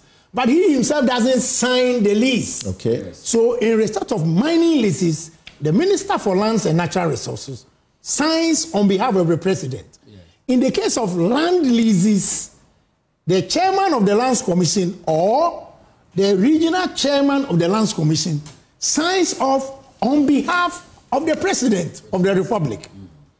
So there is no doubt about the authority of the Lands Commission to grant leases of state lands or lands vested in the president. There's no doubt about it. Now, if the document I saw in respect of the NIB man's land, if the documents are as they are, if the documents are as they are, right, then I will go on the basis of the presumption of regularity of official acts. Okay. That official acts duly performed are deemed to be regularly performed. Until they are until otherwise declared. Impugned, yeah. So, normally in a government lease, there is a provision for premium. There's a provision for development levy. There's a provision for ground rent. And there's a provision for lease preparation. If, for example, there is a government building on the land, there would be evaluation for the replacement value precisely of the property, the building on the land. Yeah. Now, if they take into account all of these considerations, if you look at the case of entry versus NTSC, a contract for the sale of land is also subject to the conditions of offer and acceptance and consideration and all. We need you to sum it up for us as far as the rezoning policy and the pricing is concerned. So I'm going to the pricing now. Okay. So if I, Kwame, I receive a letter, maybe I submitted an application on prescribed form to the Lands Commission for an allocation of government land. And the Lands Commission brings me a letter that we are offering you 0.24 acres of land at Gifford Road in cantonments. And these are the things you should pay. Premium, development, document preparation, so and so and so. And I pay. Why should I be faulted because the value the Lands Commission quoted for me is below the market price? Why should I be faulted? Is it below the market price? No problem. You will not obviously not. Obviously not. It should be below the market because you see, in this country, we don't have a very stabilized and well-functioning land market to the extent that you can tell me that in East Legon, a square meter would cost so much. What the public is aghast at is that how come that these lands, when they are rezoned and they are being sold to the elites do have money, deep pockets, you are buying a land which should ordinarily cost about 10 million Ghana cedis, and you are buying it for 160,000 Ghana cedis. So, you see, they have every good... So there's no criminality, as you say. Yes. Nothing wrong has happened. So you asked me... Beware. My submission is on the basis of my expertise in the sector. And this is my submission. Legally, you wouldn't find anything wrong with the transaction. That's right. He's bought it. Because of the processes. Look, if you look at the state lands regulations, even the format for submitting an application for a government lease is prescribed by law. Okay. All right. So, yes, you may now have to graduate the conversation to a moral level. And the people who are complaining, that's where they are talking from. Yeah. Okay. Thank you. Thank you very much for that education. And thanks for joining us. I hope you have been educated about this, but the public is saying morally this is unacceptable. That lands belonging to the state that are taken from the owners for particular purposes for the benefit of all of us, later the state decides that, oh, we don't really want to use it for that anymore, or what we wanted to use it for is no more, in vogue. So we will rezone the purpose of using it and pay compensation to people and then start selling it. And the state is selling it far, far, far less than what is sold in the market. Let me make one point. Now that I have this platform, I beg you. Look, as a country, where we have reached, we should prepare ourselves to change our ways. What we are complaining about now was the complaint after Nkrumah was removed. The company that is called State Housing Company Limited originally was called Ghana Housing Corporation. Its head office was relocated to the presidency, Flagstaff House. They controlled buildings in strategic locations in Accra and elsewhere. You know Kanda? There are some buildings there owned by the Ghana Housing Corporation.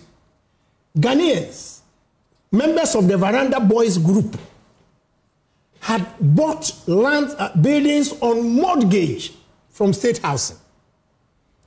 I have seen copies of letters from Flagstaff House then to the mortgagees saying to them, the presidency has paid for your mortgage. So from now on, don't pay anymore. It's free. You own it. Thank you. He says we should change our ways. This must stop. Okudzeto Ablakwa is sponsoring a bill. It may not be sponsored by him anymore, but by the state to stop state actors from being able to purchase state assets. Shamima. If there's anyone who can lead this country to change our ways at present, I believe that person is Excellency John Dramani Mahama. In the period leading up to the elections, during the campaign periods, I think that we've all heard him make a lot of commitments to changing our ways. He has spoken, as we have seen and heard, he personally has an issue with government officials buying state property for pittance. He has spoken about ex gratia. He's spoken about a lot of things, a new era of good governance that should truly resolve the matters we have been lamenting over, but for which issues we never have the real commitment to act. When the NDC launched its manifesto on 24th August 2024, it had oral as one of the most popular offerings. Our constitution says sovereignty lies in the people, of Ghana. Everywhere we went, in the nooks and crannies of this country, after they tell us to protect their votes, the next thing they tell us is to ensure that we implement oral. The people who have given us this historic mandate, the voices of the people that we are now seeking to reflect every step of the way, always indicate that we must truly execute a governance that will fight against corruption and return the proceeds of corruption back to the state coffers. This was the resounding call from the people of Ghana. Why? Because crass corruption was evident everywhere. Corruption had, it was holding this nation in a chokehold. Reports of indiscretions, reports of corruption, allegations of, ministers found with millions of dollars in their homes. Office of Special Prosecutor lamenting against the fight against him for wanting to fight against corruption. Martin Amidu resigned the office of special prosecutor on the back of what he described as undue pressures and influence from the people who set that office up to fight corruption. Let us not forget where we came from that led to this resounding defeat of the New Patriotic Party. Let's remember what the Afrobarometer report said, that President Akufo-Addo had shown increasing heavy-handedness, that he had acted to erode trust in all accountability institutions, and that he had even stifled media freedoms. This was the verdict on the governance and the government of the former President Nana Addo Dankwa Akufo-Addo. So now, NDC wins an election. We have made a promise. The president is receiving so many requests and information to meet, for information to be given to him. People are sending him text messages. People are sending him all manner of information. We have just said that the president has executive powers and administrative authority to set up various vehicles to undertake specific tasks for him. Are we saying that the president has no discretionary power to set up a vehicle that he believes will gather information for him to have a bird's eye view on the matters that were significant in the outcome of the December 2024 elections? My question, you see, the popular people voted NDC. You cannot call it populist. You cannot call the demand of a people who are pained, who are hungry, whose savings and incomes had been eroded through a debt exchange program that they didn't call for. You cannot call their pain and expectation of justice populist. To do that is not to learn the lesson that the Ghanaian people had spoken loud and clear to the New Patriotic Party. The insensitivity, the lack of, empathy to the pain of Ghanaians. My question is, who has Oral arrested? Which offense has Oral charged any suspect of? Has Oral prosecuted any individual as we speak today?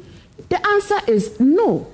Why are we beginning to jump onto narratives? Because the people have come to explain what their mandate is, the limitations of their mandate.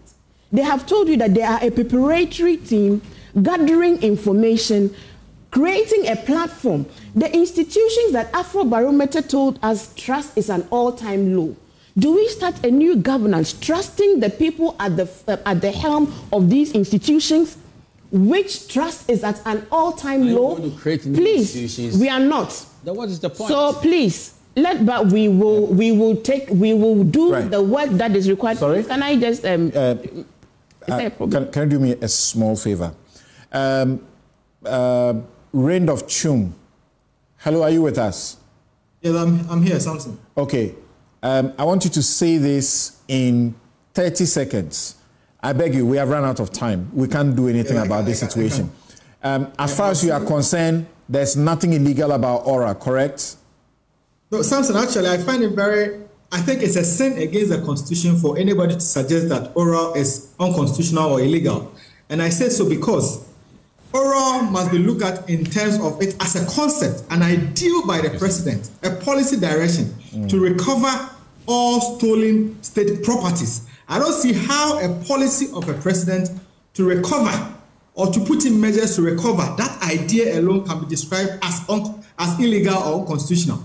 All right. The president has been tasked with the mandate of managing the resources and affairs of the states. As Shamima rightly said, on the 18th of December 2024, the president only said he is putting in place a team led by Honorable Okoyeto Ablakwa to prepare the grounds for the rollout of Aura. Thank you. So as we even speak, Aura itself has not been rolled out yet. Thank you very much. The anti-LGBT bill, is it dead? Of course, Samson, Honorable Atachina, my very venerable senior, is there, and he knows that one parliament cannot bind the other. And once the acts were not complete, it dissolves with it. So that it is. But they finished and sent it to the president. They finished and sent it to the presidency. So no, you recall something that the matter went. There was a court case. That's correct. That's correct. My time is up. Yes. Is the bill dead? It's not dead yet. He can look at it because now it's one of the. It doesn't die with the parliament that dissolved. No, it's left the parliament. Prof, is the bill dead? It's yet to be. Prof, is the bill dead? President. If the confirmation is there that the bill was passed, then the bill is not dead. But there is no law which also compels the president to sign off on that bill, to assent it. Okay. So we are in a kind of lacuna. I mean, the argument is that, and I'm sorry, we need a minute, please allow us. The argument is that the process is not complete because if the president looks at it, he may decide that he has to refer it back for some changes. Yes. Is he referring it to the 8th Parliament or the 9th Parliament, Prof?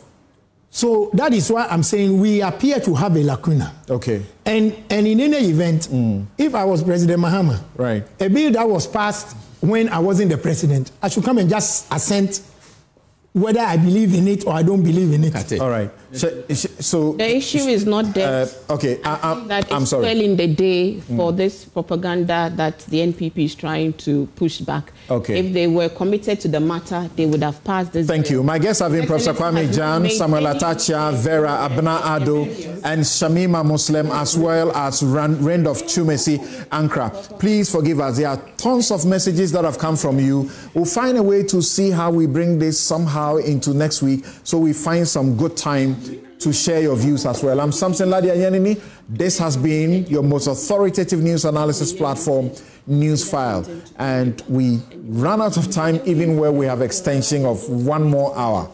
My outfit, as always, is by Konati Clothing.